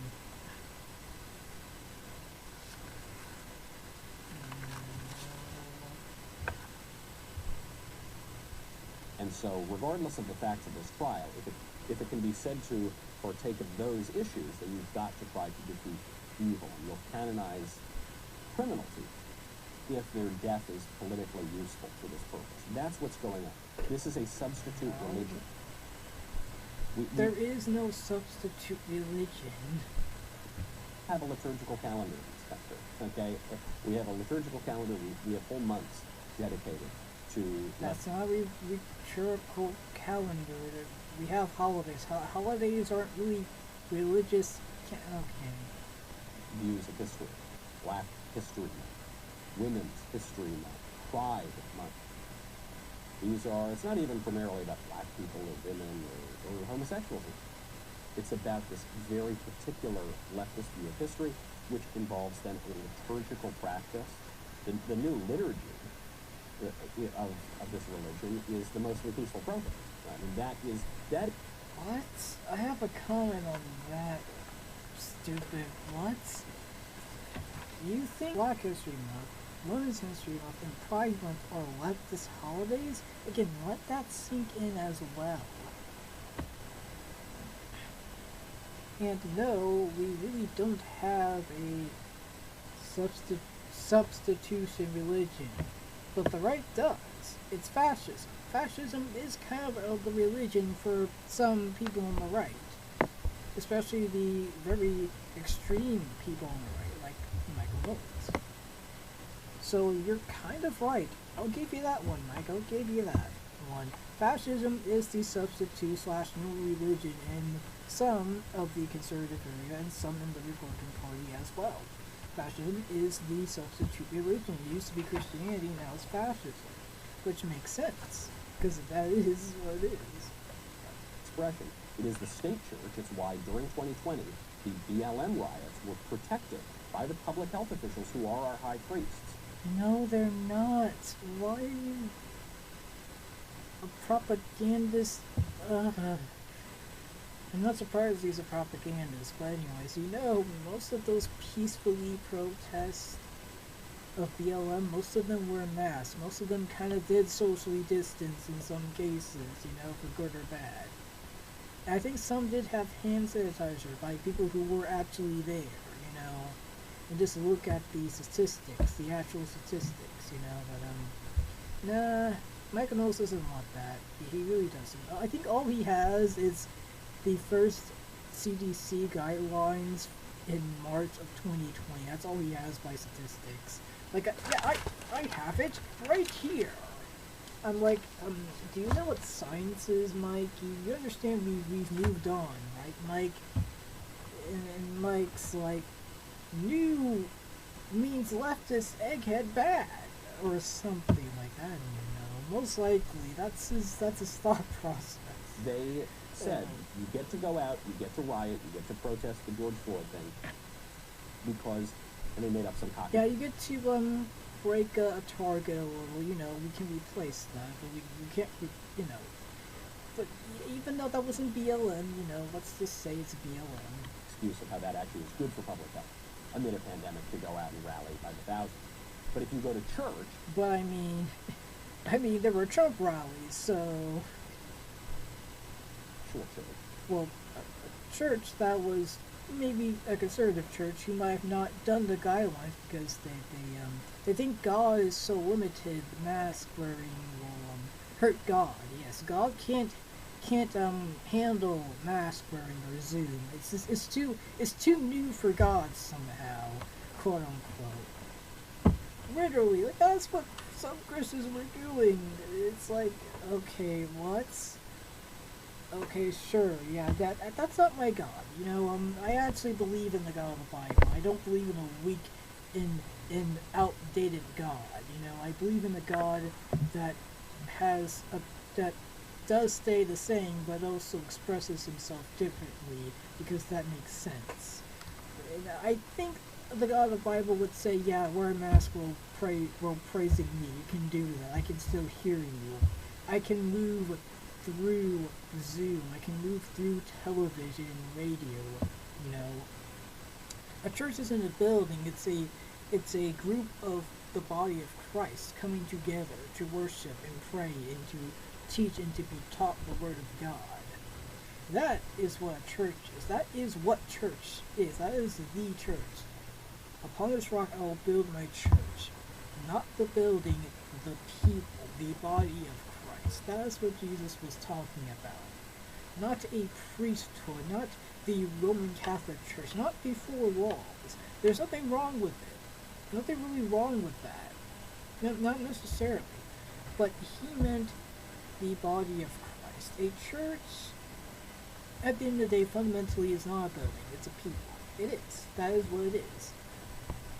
And a lot of churches were, well, sadly, just didn't understand how guidelines worked in some cases. That is a violation. You'll be shut down. The church will be fined. Not allowed. Actually, it's good for public health amid a pandemic to go out and rally by the thousands. But if you go to church, if you go to actual church, that is a violation. You'll be actual church. A church that's kind of religious, because BLM rallies aren't religious, Mike. I'm sorry. I'm sorry if that process in your brain doesn't work that much, but I'm gonna help you in Jesus' name. A BLM peaceful protest, to be more accurate, is not a church. It isn't. According to Christianity, that's not a church. It is not a substitution for religion. Oh gosh. Okay, Mike. Okay. Oh gosh. The church will be fined. Not allowed to do that. It's because we have a state religion in this country. That is secular progressivism. Oh my gosh, it's not. That's not the state.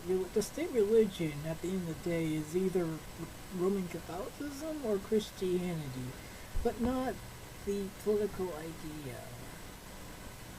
But again, Mike's kind of stupid when it comes to definitions, which I'm not surprised, so hand it to me. And by the way, I get it. Man is a naturally religious being. We have religious longings. No, we don't, which is one of my comments. Religion is not a natural mankind thing. One of the definitions of religion is belief based on spiritual, social, mental, physical, and cultural values, depending on the religion. Religion is not natural. Religion, in a lot of cases, tends to explain the natural. Actually, let me say that again. Religion is not natural. It tries to explain the natural.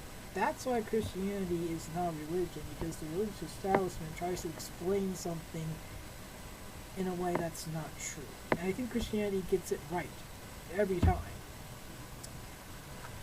If you get the right context of it, because the Bible's kind of old, you know, but it also is still good today. Redemption, grace, mercy, wrath, judgment, you know, all of it. Still good today. If we do it right. The church does it right. The body of Christ does it right. If Christians do it right. Do with God, do it right. Let's continue. Leftists who go out in ecstasy to jump and dance around and rob the Nike store at their worst, they are engaging in a sort of community. Oh gosh. In a sort of liturgy. They're engaging in a perverse inversion of sacraments. They are celebrating their perverse understanding of virtue, which takes pride, the queen of all vices, to become the highest virtue of all. It's not even just gay pride. It's all sorts of pride. Fat pride, skinny pride, all kinds of pride. What? That just it inverts all of them. It makes wrath, which is a deadly sin, makes that into a virtue. Takes humility, which is a virtue, it inverts that. It says nope, no humility. That's awful. What? Patience, no, we have to be impatient. Chastity, no, we have to be licentious and promiscuous. It just inverts all of it. Well, okay, we're going to have a religion. It's not a religion, Mike. I don't know why. Please, somebody who used to be a lifelong fan of Michael Knowles who isn't anymore. Really, thank God. But, like, literally, thank God you're not. Because if you're not as, like, Michael Knowles, I'm not trying to, you know, walk in love, you know. Like, please, somebody tell me why Mike thinks that left is a religion. Why do you think things are religion? Mike, does something what? Who did the Pope did it? Like who? Please. Where's the Pope here, you know? Like, I don't know. I don't know. It's just so bad. This very not logical. Just no. Take it. No, I'm not gonna go there. No, I'm not. No, I'm not gonna go there. Just do something. Come to Christ, please. You're embarrassing yourself. You're embarrassing other people. Okay. Alright, let's continue. Still, it just inverts all of it. Well, okay, we're going to have a religion. You know, this is a religion. Everybody's got to serve somebody before Bob Brown. So, but no, not everybody has to serve somebody. In fact, a lot of people serve themselves in some cases, or they don't serve anybody, not even themselves. So, yeah, like Michael Knowles, I think that is what his mind is saying. Like, this has to be a religion. It has to have a belief, or it'll make no sense. Like, Mike, calm down. You know, get a therapist. best one is Jesus, and an actual therapist, and explain to them why you think everything's religion. I don't know. You tell me why everything you think is religion, and hopefully, at some point down the road, come to Christ. Uh, well, I got a little bit of something, guys. I think this makes a little bit more sense when you think about it. This is one of my comments. I mean, the right also has a religion in a sensible way. The religion of fascism or fascist Christianity. One, hate. You have to hate. It's not a sin. Hate is goodness, and everything good. Because, well, Michael Knowles hates justice. He doesn't like when people who actually do murder, actually face their sentence of murder. Anti-logic, that's another one. Yep, very anti-logical. Yep, hates science. Definitely a good one from the right. Number 3, lies. That's truth in this religion, especially conspiracy theories. Yep, definitely conspiracy theories. Yep, definitely. Yep. Check that one out. Number 4, violence. That's okay. Violence for people you disagree with. Yes, even arrest for people who disagree with you. Yep. Lock the key if you have to. Sorry, throw away the key if you have to. Right, Mike? Yep. Right, Michael Knowles? Yep. 5, hating others, even your brothers. That's not murder. In this religion, yep, that's not murder, even though Jesus actually says that's kind of, that actually constitutes as murder, hating your brother, in a sensible way. 6, let's see, oh yeah, the most important thing to do in this religion is being against what Jesus actually says, especially Jesus' values, yes? To be in fascist Christianity, you have to be against Jesus himself. That's why it's called fascist Christianity, and not Christianity, because you're following fascism first, then somehow Christianity / following a fascist Jesus that doesn't exist. So therefore, you are against the real Jesus. You are, Mike. You are. You are against justice. You are against redemption.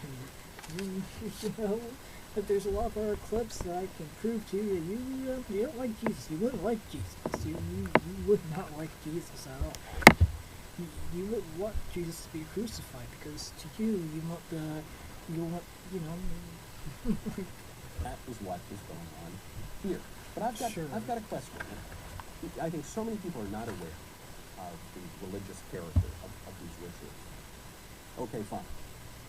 Yeah, because they're not religious. Think about it, Mike. Just have a thought. Just actually think. Maybe they're not religion. Well, no, that breaks my whole argument. It does actually break your whole argument. It debunks your whole argument.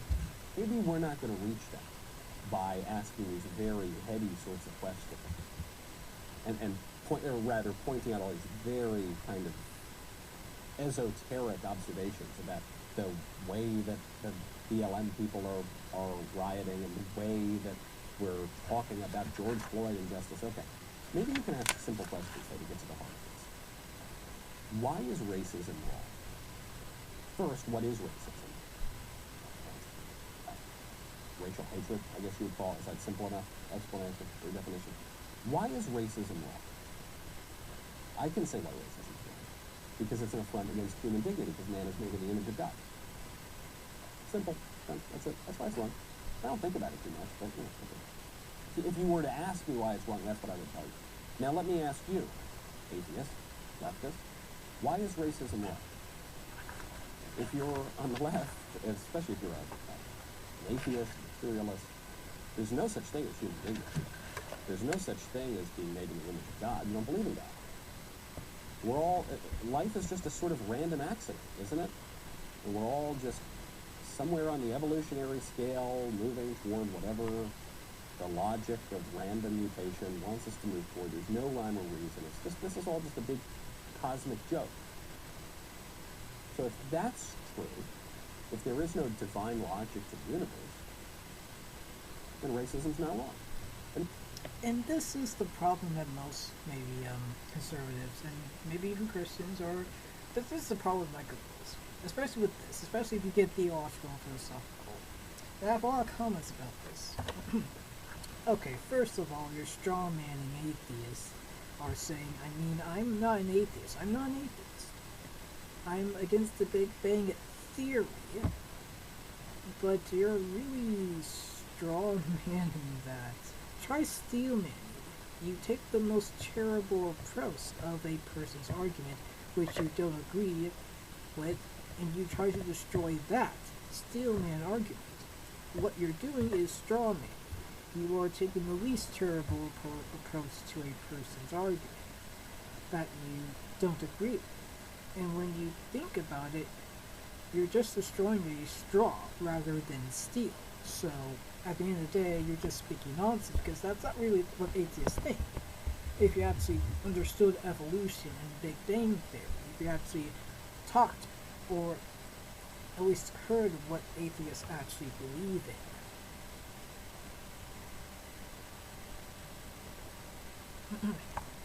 And here's, I guess wait, hold up, let's see, hold up. And that's why now the only systemic racism, and racism's not wrong, and they can't explain it. And that's why they are racist. I mean, that's why. Yeah, of course. Even though there was the Black Man's Bible by the Southerners who thought they were Christians, saying that God cursed Ham so much that they should be enslaved. Yeah, that was the atheists that were racist in America. Yep, definitely not the fundamentalist Christians. You know, definitely not those people who say that they were Christians, saying that they were doing God's work. No, it was the atheists actually. Yeah, do your history, Mike. Please do your history. It was religious bigots, and not actual Christians, just religious bigots and racist people who justified racism through, guess what? Not the Big Bang Theory, religion. So, please explain to me that one, Mike. Please. I want to know. I want to know. This comment, it might be a little bit, not in the right place, but I think it's somewhere in the right place. So, this is one of my comments. Religious people say why racism is bad is because God, or because karma, or because it's the illusion of discrimination, or it's because the god of racism in Greek/Roman mythology. But why should we listen to a higher being? Why? Why should we? Why should we think there is a higher being? Because that higher being might say the opposite, depending on the interpretation of that deity. See, it's not that simple, Mike. Not saying that the God of the Bible is racist, but if we should explain why racism, excuse my language, sexual abuse, murder, and any other wrongdoing based on, why racism, sexual abuse, murder, any other wrongdoing is bad based on religion, then depending on the religion and depending on the interpretation of that religion, depending on the denomination or type of that religion. See, what I am getting here, you see what I'm getting here? I think you guys see what I'm getting here. That's why there's two types to explain why wrongdoing or bad or is bad, and the other one is the non-religious explanation, and they're both correct in a sensible way. As in, they should both be a choice and to be taught to people in the right way. That's true.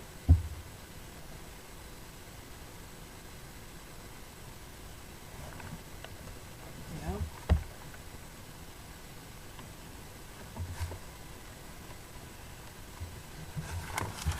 And I think I already talked about how the non-religious one of racism, how the non-religious explanation of why racism is bad because it's wrong, it harms people. Harm does not do anything with religion.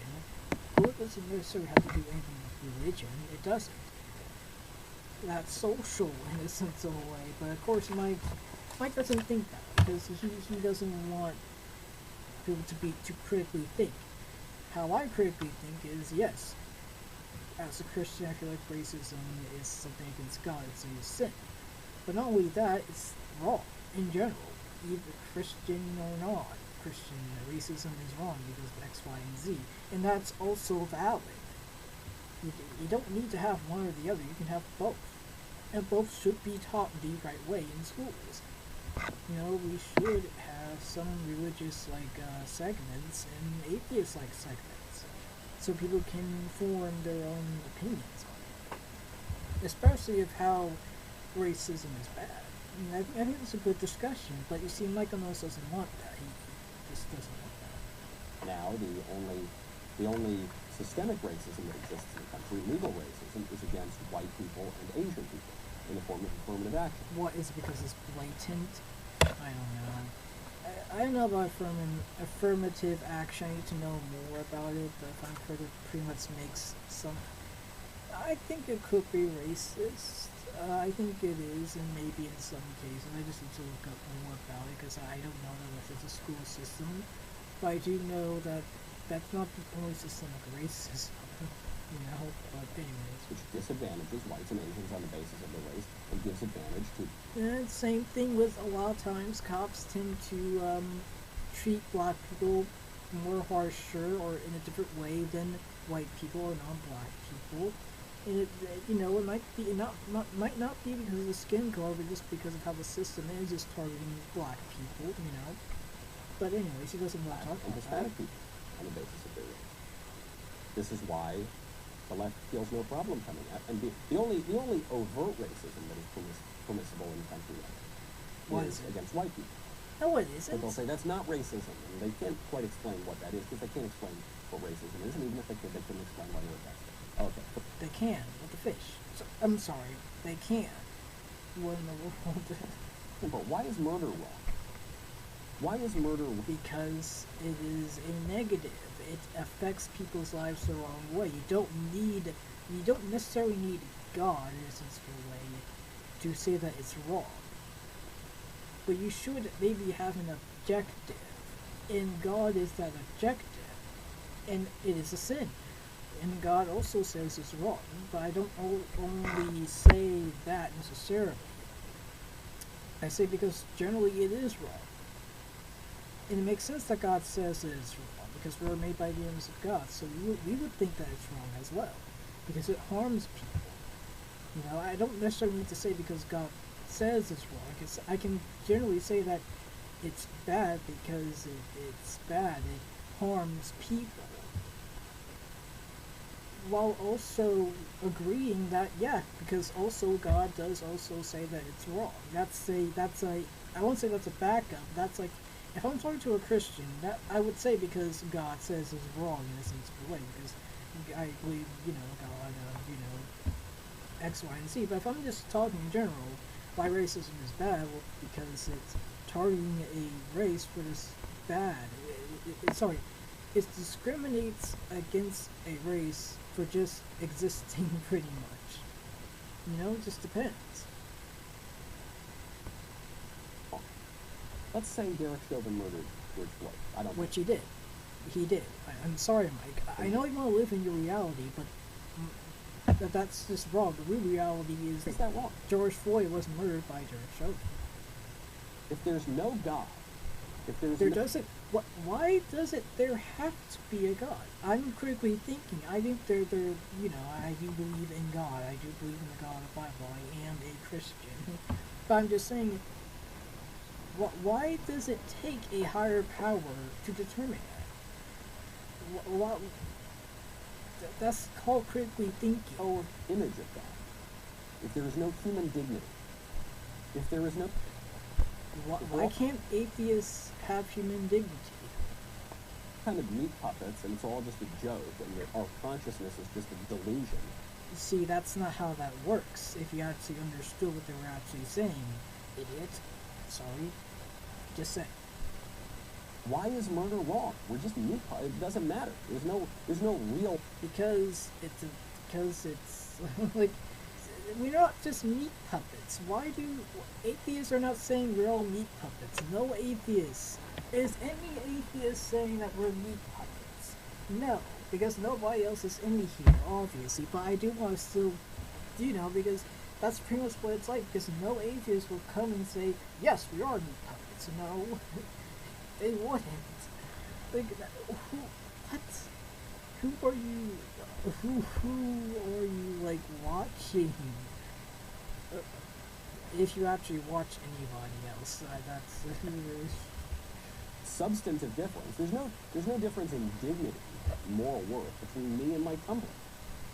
So who cares, right? Because we have evolved, and we have evolved to have morality. Because I think that's what atheists believe in. And I think that makes sense, but I also think there is a source for morality. I think God is that source. But I critically thought about it. I actually thought about it. I've studied the Bible. I've thought about the other religions and see why they think this is bad and how that makes sense or how it doesn't make sense. I've actually, I didn't just said, yes, this is good. I've actually tried to do some research. I'm not saying that everybody should research or to do that, but I'm just saying, if you're going to have a debate of why this is morally wrong, you should do some research on what is morality. But again, Mike doesn't want his audience to think that way. He just wants them to be yes men. Let's be real. I've never understood this with the radical left that denies the whole moral order when they harp on the alleged epidemic of campus rape, which is based on ridiculous statistics that Yes, ridiculous statistics, because you don't have ridiculous statistics. You only have something from March of 2020. Yeah, that's not ridiculous. knocked down in my upbringing, speechlessly blowing words. Yeah, no, not happening, nope. This doesn't matter. If sex is just, we can all just engage in the hookup culture and we're all just That's another thing, but anyways, I do have a comment. I think it is kind of late, I'm sorry. The two questions are, why do we need a God to explain why it's bad to do bad things? And two is, why do we need a social construct to explain why it's bad to do bad things? The answer to these two questions is to understand both beliefs and see which one is the better choice for your life, or do in a balancing way. I take both of them in a balancing way. I think socially and godly, it's wrong to be racist. Michael Knowles doesn't care about that. He just hears meat people, atheists, left is bad, and he never actually thinks about really anything. I mean, he does think. He does think of how to justify Derek Chauvin murdering George Floyd. He just thinks the wrong way, or doesn't think at all. What's probably feels good to it. And look, it's nothing. It's nothing. It's just sex. Who cares? Come on. Stop making such a big deal, you prudes. If sex doesn't matter, then why is sexual assault any worse than? Okay. Anybody generally with the brain. I'm just saying, generally. Okay. Generally, anybody who has, who generally thinks, everything's good. Who generally thinks, the reason why sex matters is because sex is a consensual thing between two people or more people, generally two people with a physical intimacy of consent. That's why sexual abuse is beyond consent or beyond the norms of that thing is bad, because it's abuse. It's something that is not needed, something that is not good in that thing. This is not rocket science. This Okay, I have a comment. I actually do have a comment with that one. When people say that casual sex is harmless, they mean consent sex. That's obvious. Again, I'm not surprised. Michael Knowles. I'm not surprised of Michael Knowles because you're kind of stupid. I'm sorry. You're kind of behind the evolutionary circle of humanity. That's what atheists would say, but I'm not an atheist. You're still a person. I'm not going to say that to you personally, but when it comes to education, you are behind a lot. You are behind the evolution of education, like you. Again, why your wife doesn't need to cook, right? Your wife doesn't. Your wife must. Your wife doesn't have to cook in the kitchen. I'm not saying that she does. I don't know your life. I don't know your life. But if you think wives' primary goal is to cook in the kitchen, you're weak. You are weak. Cook your own food. I'm sorry. I'm just saying. But I'm not for casual sex. I don't think that's necessarily good for your health in a lot of cases. But that doesn't mean they're for sexual abuse because it's consensual. If you say something that's casual, usually that means that it's consensual. That means that they casually consent to this. Casual gaming. I consent to play games. Generally that is what that means. I play games naturally day by day. Or I play multiple games. Casual gaming. That's usually consensual. But again, it's Michael Knowles, so what did you expect? And it might get worse. That's the thing, it might actually kind of gets worse. I know, and for people who are saying it gets worse, yeah, I know, it does. So brace yourselves, But this helps me, I got walk in love. This helps me to walk in love. Because, but I'm just saying atheists wouldn't say that Michael Knowles is the missing link, ha ha ha, you're evolutionarily dumb or whatever, But I'm just saying, atheists might do something as a joke, obviously. It would be a joke. Slapping someone in the face. Why? Because they didn't want to, because unlike you, Mike, people have a it's mind-blowing. Hear you out, is respect. I know it's something that you don't really do. It's respect. It's actually helping people out. It's actually respecting people. It's even if they do things that you don't like. It's something called being kind.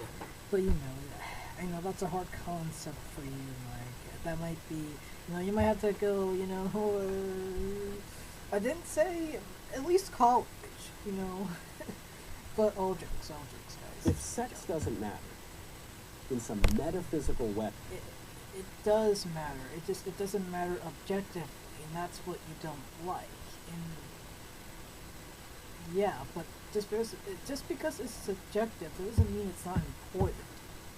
Me eating an apple is subjective, especially it's like 8 or something, I wouldn't necessarily be eating an apple right now. So, it doesn't mean that that's not important. It might be, maybe sometime I might need to eat an apple at night, you never know, but that's subjective, but kind of important, because, I'm going to eat, We as human beings tend to want to eat, Then why is the act is just the same as any other kind of sex? And no, because, again, if you actually think, Mike, for a second, we have something called categories. You know, we have conditions. You know, we have laws. So, you know, you can't just do this or you can't just do that. You can do this and you can do that, Mike. You know, this might be new to you, but you know, atheists and people who are non-Christian or non-fascist actually have rules. I know it's a new concept for you, Mike. So just sit down and let the teacher do its thing, you know. And that was a joke. That was a joke. I'm trying, guys. Pray for me. If sex doesn't move the needle really, then even if you call it an assault, it's no different than me punching my buddy in the shoulder, right? Oh gosh. No, that isn't true. But why? Why is murder wrong? And then the final question, the big question that What's we the should big all be question? asking ourselves right now. What's the for big left-hand here. question? Let's see. What is justice? What is justice? There isn't. Justice is the just reaction, pretty much.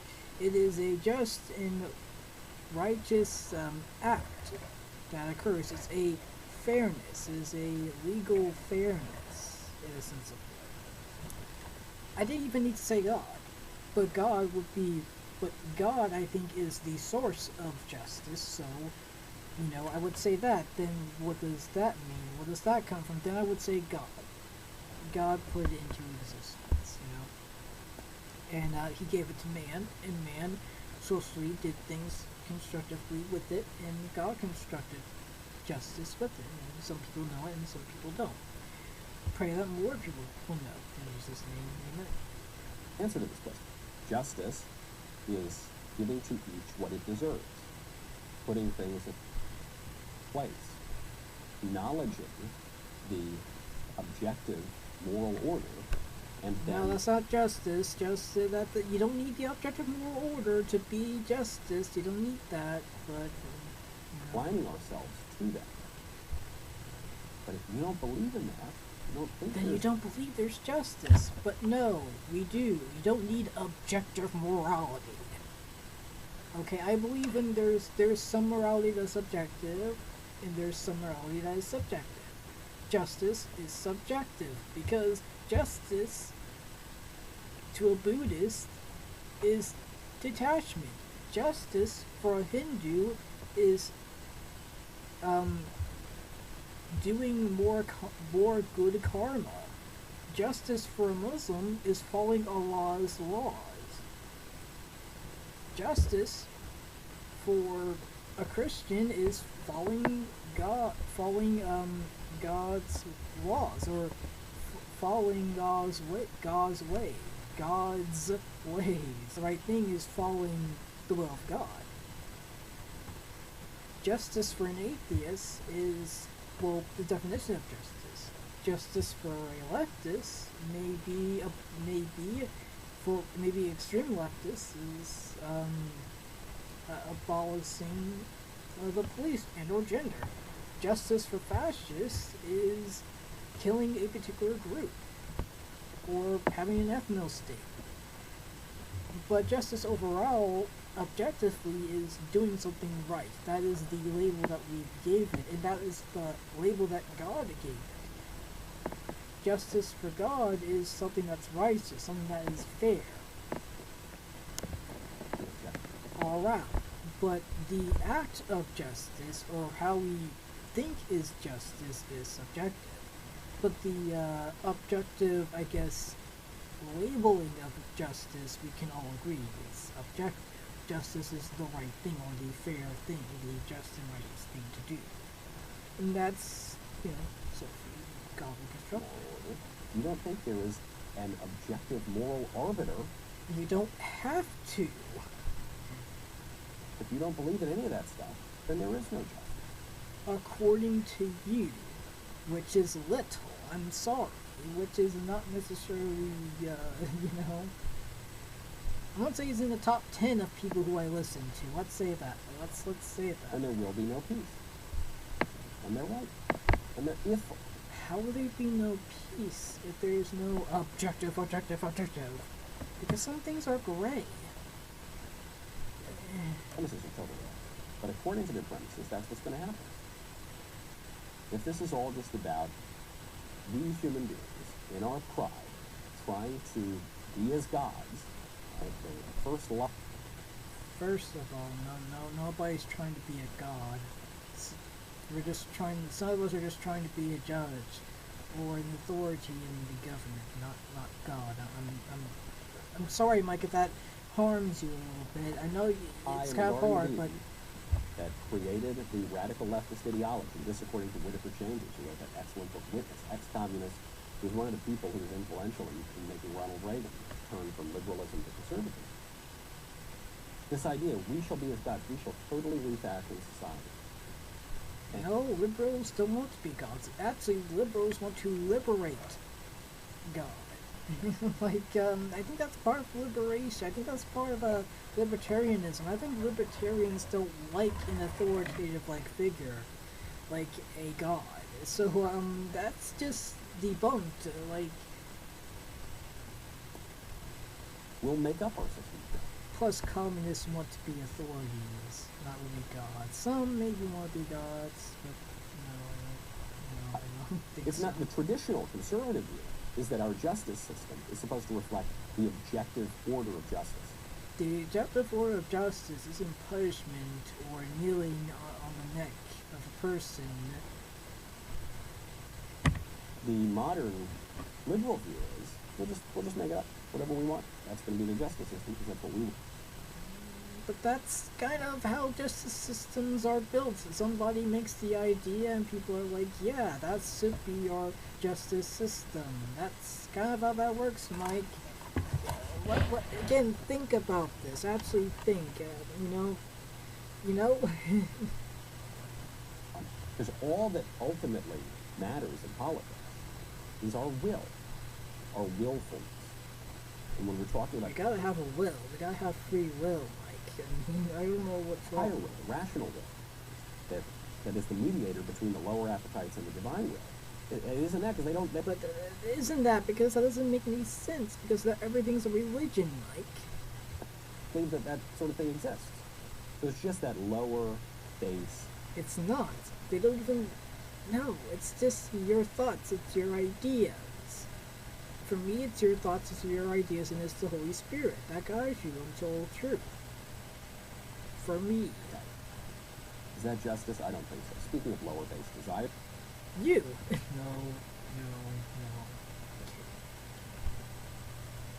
Desires?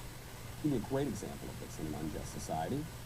There's a video just put up by Angela Stanton King, who is a right-wing activist. And this was apparently the South Beach area LGBT club called Palace.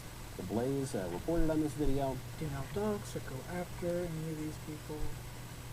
Where it's at this drag bar, and they bring little kids up on stage and have them pick up the dollar bills that are being thrown at them during this performance. Take a listen. I'm sitting here trying to figure out why in the hell these people got these little bitty ass kids at this drag. It is 11:40 at night. These people have children in a drag show in LA on the beach. Look at this. USA! USA! Telling her get her money. Look at this bullshit. Look at this bullshit now. Look, they giving them money, yo. Little girls now.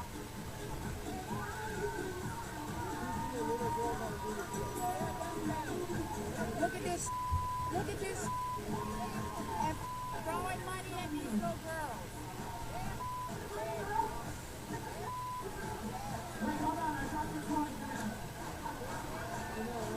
Got them picking up money off the floor like they strippers and now. So we obviously blurred out the image. We don't want these little girls' faces to be out there. And we had to bleep out the woman's commentary. But I actually wish we didn't have to bleep out the woman's commentary. Because Of course you do, because you like language, but yet you say you're a Christian. though I prefer not to use coarse language in public, I prefer not to... No, you just like to endanger people by saying masks are stupid or they're hideous. Or the hideousness of a children's show. Yeah, you don't curse, but you do say stupid stuff, and you do fascistic things. So that counts as something, A blue.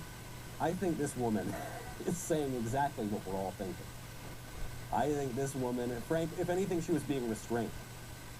Could you imagine if well, I guess you wouldn't be there. Like, you wouldn't be at some drag bar in South Beach that would have kids dancing on the stage. But if you were and you saw that, what must you think? This is... I wouldn't blame it on transgender people not let them have the medical care that they need. I would say this is wrong, but this is not all drag people, because it isn't. But Mike's a propagandist. He hates drag people because he hates people, because he's a fascist. That is his job. Such a deeply unjust society that would permit this sort of thing. And yet, according to the logic of the left, that the left is pushing, no, I can guarantee you, any leftist that I know by watching, not know personally, but they would say, yeah, that is bad, but this is not all drag people. You're just lying. Gender issue? What's wrong with that? No, they would never say what's wrong with it. They would say that there is something definitely wrong with that. Especially they wouldn't say there's something wrong with the drag. They would say there's something wrong with children giving money, to drag queens in that way, or in any way that is inappropriate. That is what they would actually say, but Mike's a propagandist. He's a fascist. This is what he does. This is what he wants to do. It's nice. It's open. It's tolerant. It's liberating. That these little itty bitty girls are being treated. Or I don't know if they're girls or the boys who dress like girls. I don't know. I didn't pay close enough attention to the video. You shouldn't either. Let's just call them girls. What's wrong with them being treated like strippers and picking up them? Stripping is empowering. What's wrong with them having dollar bills thrown at them like they're meat puppets, like they're just flesh? We're just flesh. That's all we all are, right? What's wrong with them being sexual? No, because atheists don't think that way. But again, Mike's a propagandist. This is his job. This is what he does. Told that little children, 3-year-old kids, ought to be able to make the decision to castrate themselves and to mutilate. Nobody's doing that. No leftist is for that. Nobody's doing that. He just hates puberty blockers because he hates transgender people, because he's a fascist. He is blatantly lying. He's a propagandist. This is what he does. And it hurts me. Because this rhetoric in some red states is actually taking away the care that trans kids need because of what they are going through. It is disgusting of what Michael Knowles is doing. I'm not saying what he's doing, saying what's going on with the kids throwing money to drag queens is wrong. That is wrong. In any situation, kids should not throw money on adults. Kids should not throw money to adults in any way, in any inappropriate manner. But he's framing it to say that is what the left thinks. That is what drag queen is. That is what transgenders are. Because generally that is what he wants. That harms people. And that is harming people. And that is disgusting. He should be ashamed of himself. But no. No, he thinks he's doing the right thing. He's not. Their bodies, because they know their true sexual essence. It's gender. This is gender. Okay. Nature. They are sexualized from the very beginning. And no, they're not. You're a liar. You're a liar. Consent to these sorts of things, right? So we got to get rid of age of consent laws. We have to. Actually, you want to. I don't know. It depends. I know Fuentes wants to.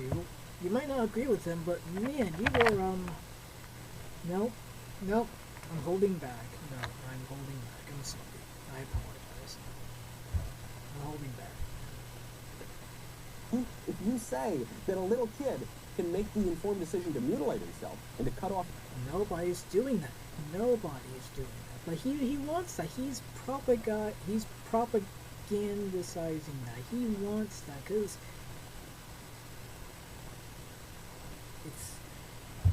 he just hates people.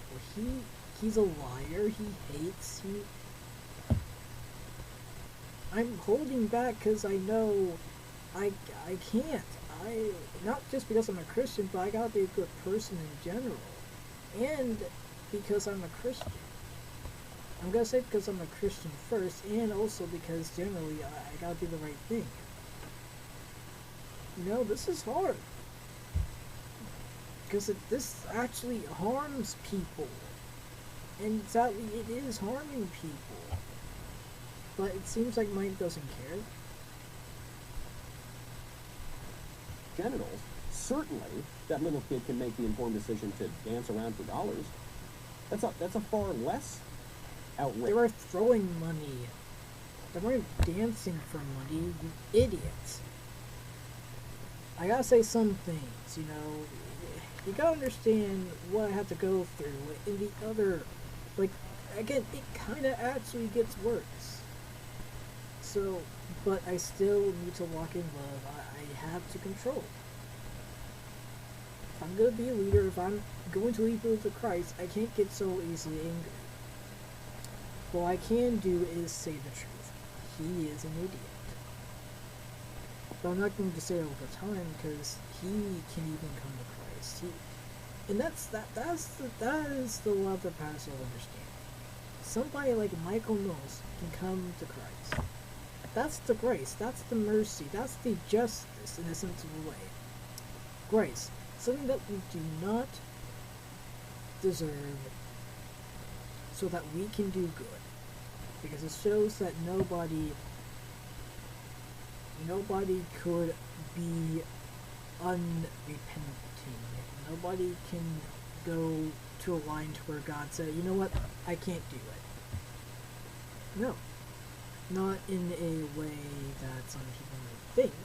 In some cases, God is like, you know, I did give them a chance, and I am giving them what they want. Because it seems like they want this, you know, but that's generally Old Testament, sometimes New Testament. But generally, God's never going to pick up his bags. He really is not going to do that, especially now. You know, you gotta be more like Jesus. You know, I gotta be more like Jesus. Father, forgive them, they don't know what they do. Turn the other cheek. But also proclaiming truth in exposing the lies that people do. Especially lies of somebody who has, it's not a million, but it is like 612 subscribers, 107k views. You know, I gotta step up. I gotta stand up against this, you know? Just sexual sort of decision. Surely that little kid can consent to sexual behavior if you're granting the premise that the kid can castrate himself. Where basically nobody's doing that. And that's the thing. Like, nobody is for that. But you're trying to make a made-up reality for yourself and for your audience. Because that's what you do. That is your job. And it should be your job. There doesn't need to be a coherence. There doesn't need to be a logic. With the left is ultimately denying that in favor of willfulness and interest. If I want it, it is good. That is ultimately what this is coming down to. Justice never enters the equation. Sure, that's what you want to be. But that's not true. That's not true. But you want it to be true. And that's the problem. I have a comment on it. Now, I don't think that children throwing money, obviously, throwing money to anybody in general is good. In general. But Michael Knowles wants you to think that it's just drag queens. That's not true. Michael Knowles wants you to think that puberty blockers are horrible things. And that children are mutilating their body parts. But that's not true. Michael Knowles wants to put kids with gender dysphoria, instead of helping them, he wants to hurt them because he hates trans people. And he's not going to tell you the other radical side of people telling children that if they do wrong, they are going to burn in hell. There are actual people, in some cases, who tell kids if they do wrong, they will burn in hell. He doesn't say anything about that. He doesn't talk about that. I wonder why. I don't think he agrees with it, but why not talk about that? Why not come against that? He's not going to tell you what happened to Tattletale because he agrees with that. He doesn't. Sorry. I was too angry. I didn't necessarily walk in love in the way that I should have. I should have talked about it not always not speaking the truth. We all have to watch out for that. And during my comments on this, I did. And I do apologize. I'm sorry. But I don't think he agrees with that. But I think he should talk about it. If he doesn't talk about it, I feel like that, even if he sees that, is he going to talk about it? I don't know. This might be a push for him to do something right. Now, again, just like Crowder, Ben Shapiro, and some conservatives, yes, even Michael Knowles, they're human. They might not show it sometimes. They might not. But they're human. And so, when you watch Michael Knowles, and people like Michael Knowles, just remember that they are lost. Very lost souls. And we need to pray for them, because I believe that they could change. Yes, even Michael Knowles can come to Jesus Christ. If Paul can do it, Michael Knowles can do it. If Peter denied Jesus 3 times, and he came back, Michael Knowles can. We are not going to get more peace. The verdict that we got here is not going to result in peace in this country. It did actually result in a lot of peace, actually. A lot of people were kind of peaceful. But, nope, he lies. To quote the libs, no justice, no peace. That's not even just a threat. It's often a threat when they make it. They're saying, if you don't give me what I want, I'm going to burn down the country. But no, actually, it's more like an insurrection. If you don't get what Michael Knowles wants, some people like him might storm the Capitol, but, he just said those were silly people anyway. So, he does condemn them. He just doesn't say they're insurrectionists. Michael Knowles is not a truthful, person a lot of times, so I'm not surprised. it's just an observation. If you don't have justice, you won't have peace. I'll take this in a very, very small example here. Last night, some lady, I don't know, I assume a lady, maybe that's an unjust description. Someone tweets at me from an anonymous Twitter account, says, I just listened to your show for about 3 minutes. I have to say you're one of the most disgusting people I've ever heard speak. Yes. Yeah, I definitely agree. Come on now. Okay. Come on now. Amen to that, brother, sister. Amen to that. We got logical people. Who are saying stuff. I have a comment on that one. That one got me excited a little bit. The person who told that, when the first day they heard you, they said you are a disgusting person, that's 100% correct. Get wrecked. You, Michael Knowles, are one of the most disgusting people I have ever heard in my life. Okay? You're at least on my top 20 or 10, okay? You're on my top 20 or 10 list. That person is a logical, normal human being. And I applaud her for telling the truth. You deserve a hand clap there. But again, Michael Knowles might be disgusting sometimes, but he is still a human being. He still has the right to give his life to Christ before it's too late. No, pray for him. Pray for me.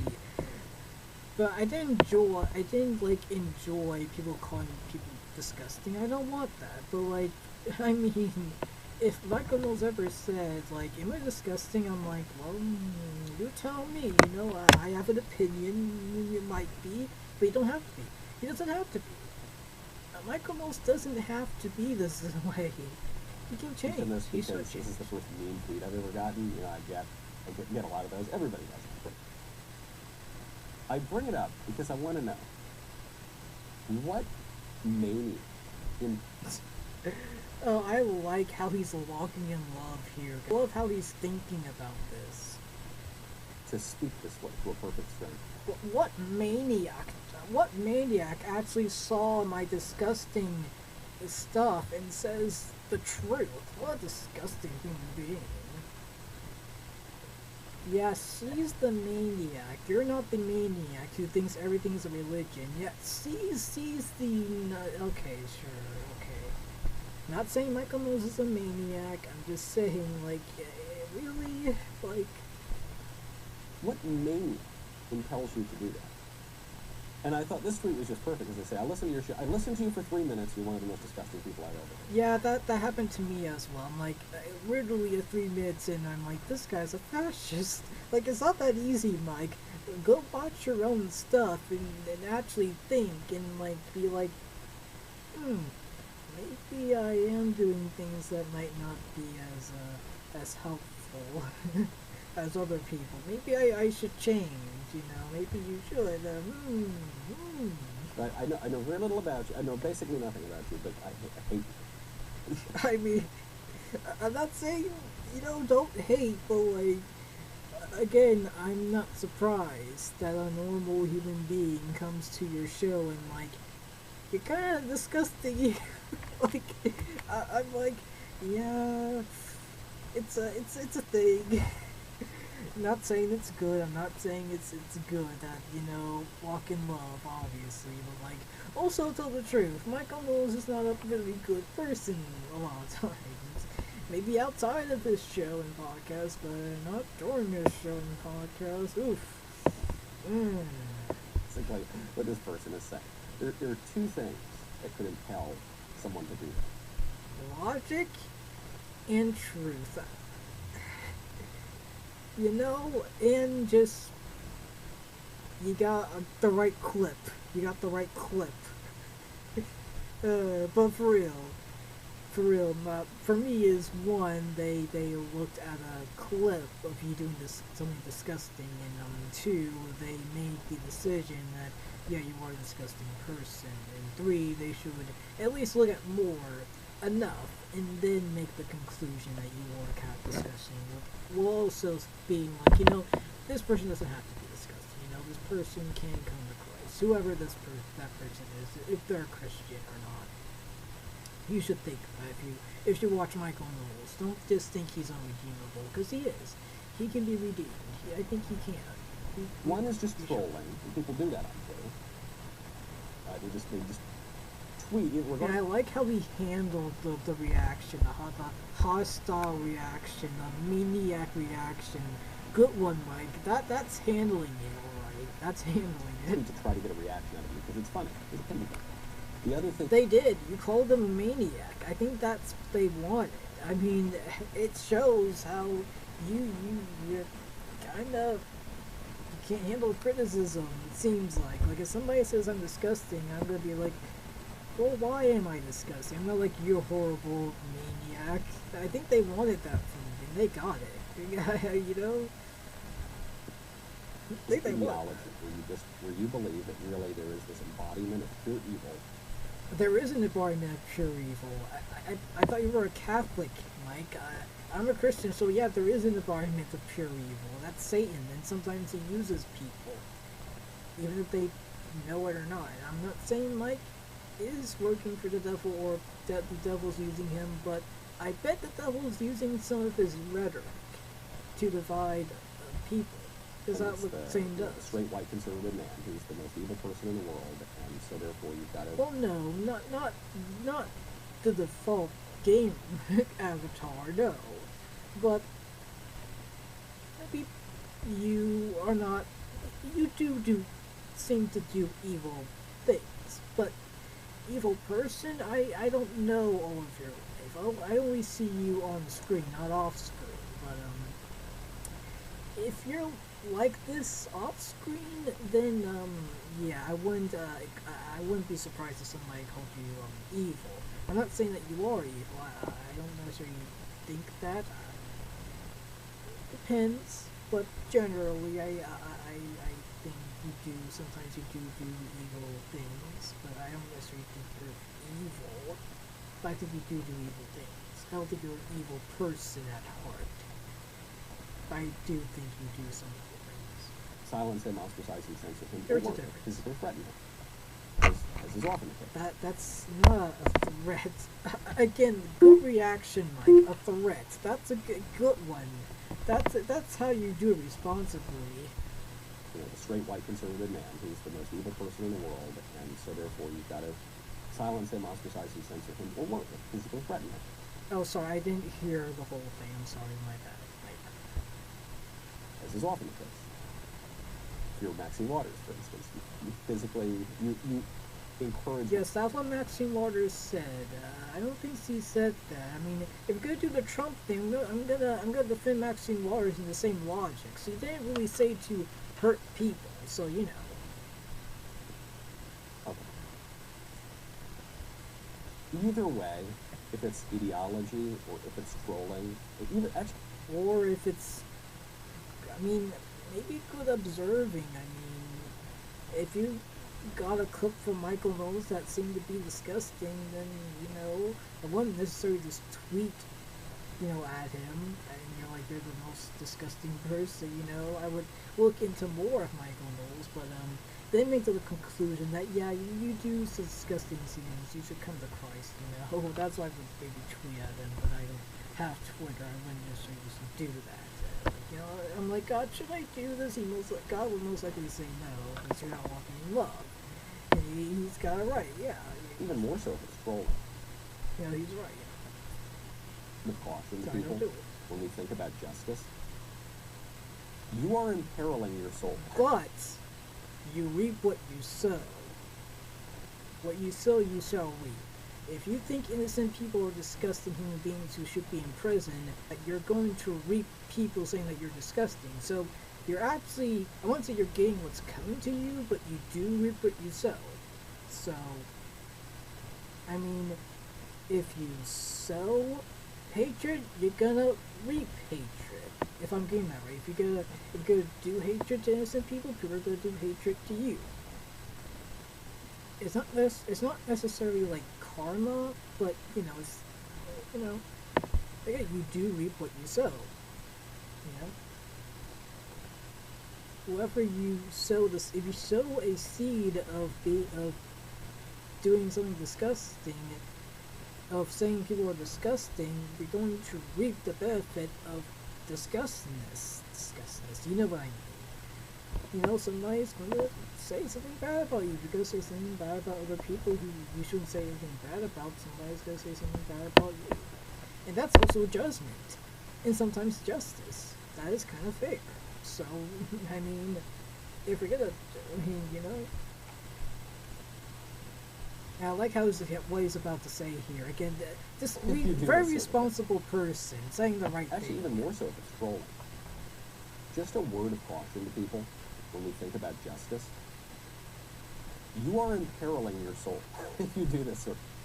You're impairing your soul, you know. God's gonna get back at you. I'm his rightful elf, yes man. Like, come to Christ, please. I think there is an idea that what we do in politics, what we do on TV, what we do in the newspapers, or especially what we do on the internet, doesn't matter. It's just pretend. The internet isn't real. It's just make-believe. Nobody's saying that. In fact, a lot of people say, watch what you do on the internet. I gotta watch what I do on the internet. Like, who? Because you really are doing it. It's all the things you look at on the internet, the things you say to other people on the internet, the ways you behave when you think that nobody is looking. actually do matter, because Same thing for you, Mike. left wants us to believe about the nature of justice, there really is an objective moral order. There actually is justice, and we will be accountable someday. Gotta say this right. Gotta say this right. All I'm saying is he's got a point. I just want you to be in the right judgment, Mike. That's all I'm gonna say. I want you to be in the right judgment when that happens. I want you to be with the Christians, not with the doomed, not with the condemned. Mike, I want you to be with the Christians, you know? For the things that we do. And we want to pretend in our liberal, decadent culture. No, no. That's not how that works. Push a pause. So we can just sort of suspend the rules and kind of do whatever we want. Because that's my individual autonomy. That's what I will. And my willfulness is all that's said to matter. That's not the case. It actually is an objective moral order. And when you turn away from that, and when you do evil things, and when you spend your life involved in injustice and crime, things don't turn out well. In the here or in the hereafter. You think the anger's over? No justice, no peace. BLM protesters in New York ran up to some people, I guess mostly white people who were at a restaurant, screaming for the white people, get out of New York.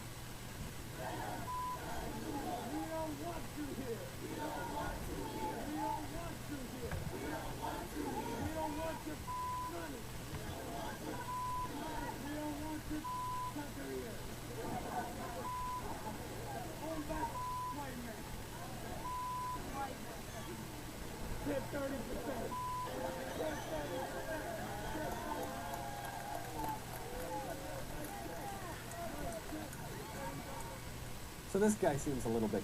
So again, they honestly, I'm not defending, you know, I'm just saying that for what I've seen, because it is kind of blurry, but for what I'm seeing, what I kind of saw is that they were saying kind of honestly stupid things, being honest, stupid stuff.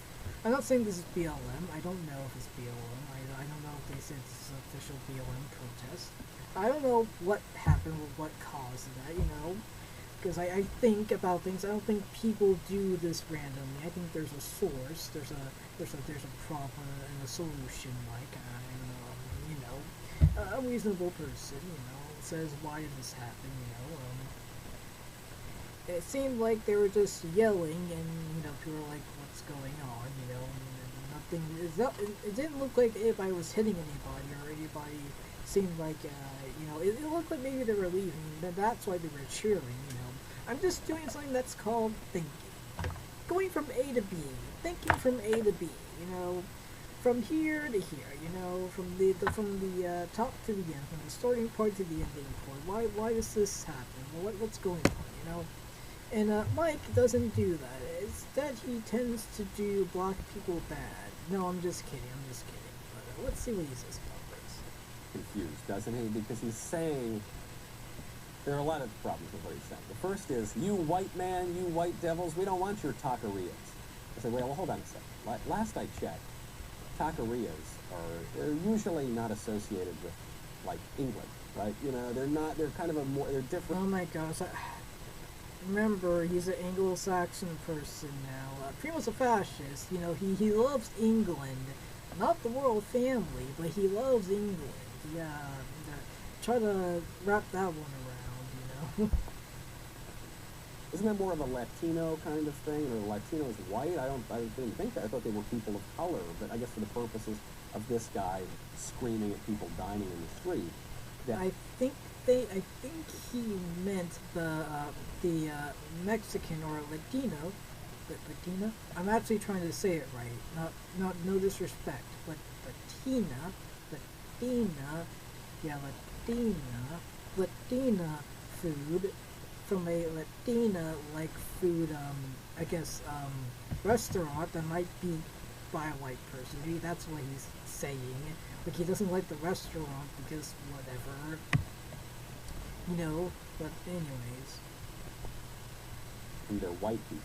Obviously, this guy should be arrested. This guy should not this guy who's Did he actually do anything to cause violence or to hurt anybody? No, he was saying and shouting stupid things. Why should he be in prison, Mike? he was making a big nuisance of himself. And he was saying stuff that you didn't like. Continue. He should be in prison. Remember that, guys. This guy should be in prison because Should not be permitted to do these sorts of things in society. Justice. a just society, we shouldn't have the speech, the freedom of, Would take care of someone like that. that we would take care of somebody like that. Wait, I'm not saying even put him in prison necessarily. He should be in an institution somewhere. Yes, because he's shouting stupid stuff. If that's true, I mean, just saying you should be you should be in asylum, being, just saying if we're doing your logic, you should be in asylum, because you say a lot of stupid stuff, Mike, so, I mean, like, if we're doing your logic, but you see, I'm not gonna do your weird logic. I don't want you to be in an asylum because you say stupid stuff. I want you to be educated, but educated is indoctrination by the leftist lesbians, according to Mike. Wait, no, sorry, that's Crowder.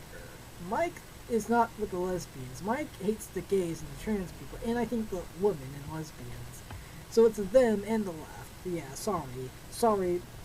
We're not talking about Crowder, we're talking about Mike here, sorry. But anyways, let's continue. Okay? As well as the maniacs following him. Maniacs following him. Continue. Then to say, we, who is the we? Is that black people? Is that, I don't know. We don't want you white people here in New York. Now, can that cause violence? Maybe. Maybe not. It depends. I only see a few clips of the little protests or shouting, pretty much. White people have been in New York for a long time. York, I think that name comes from a place in England, doesn't it? England, Anglo-Saxon, so I guess it does for white people, not black people. Actually, that speech can be very harmful, Mike. Maybe you should watch your speech as well, Hey, life and death are in the power of the tongue, and Jesus says you're going to be judged according to every word that you say, unless if you repent of it. So, Mike, I would just say, watch what you're saying, Before New York was New York, it was New Amsterdam. Amsterdam, there are a lot of white people in Amsterdam, too, just as there were in New Amsterdam. What is the argument here? Yeah, I guess his argument is that white people shouldn't, it's not legitimate for them to be in New York. It's unjust for them to be in New York. What? Huh? No, he's not making any argument. He's just saying, I don't want you. My will, my base, degraded, degenerate. So I'm not saying that he is, so, is insisting that we kick all of you people out. And that is now, effectively, our system of justice in this country. There will not be peace if that is taken to be our system of justice. There can't be. Because there's nothing to rely on. A great consolation in this world is, even though we all suffer injustices, I know it's very fashionable now on the BLM left to say that only black people ever suffer injustice, and white people. Yes, that's what they're saying. Yes, that's what they're saying. They're not just trying to say specifically black people seem to not matter right now. Now it may be Asians, so we might need an Asian lives matter. Literally, we might need an Asian lives matter, but that's not. Mike doesn't want you to give you context. Context is of leftist, gay, lesbian, trans. No, I'm kidding. There will not be peace if that is taken to be our system of justice. There can't be. Because there's nothing to rely on. A great consolation in this world is, even though we all suffer injustices, I know it's very fashionable now on the BLM left to say that only black people ever suffer injustice. And, white people, they've got it so good. And on the feminist left, only women ever suffer injustice. And man, we got it so good. And only on the intersectionals and sexual left, only homosexuals and transsexuals and whoever, people who have kind of unusual sexual behaviors, Only they have it bad. But straight people, oh man, they got it so good. No, They do. But anyways, he suffers injustice. It's a fallen world. It's sin and death pervade the world. And a ballast for us here, a great consolation, is that ultimately there is justice. Ultimately there is the ultimate arbiter, the big judge in the sky. Right? And that our justice system here on earth is meant to pursue that very justice, that very same justice, which is eternal, even if it is imperfectly applied in this world. If we lose faith in that, because we now have faith in some bizarre religious understanding, some total fascism, continue, for you, continue. religious understanding of the world, then there really will not be any peace. AOC, absolutely right on that minor point. She's probably cheering it on. I think the rest of us, people who are looking at the situation, with a little more sobriety. No one can celebrate what happened yesterday. I'm Michael Knowles. We can. You just want a police state, but I don't. I'm not surprised. I'm not surprised at all, and I'm grateful that hopefully you will be. You have the option to come to Christ. In Jesus' name, amen.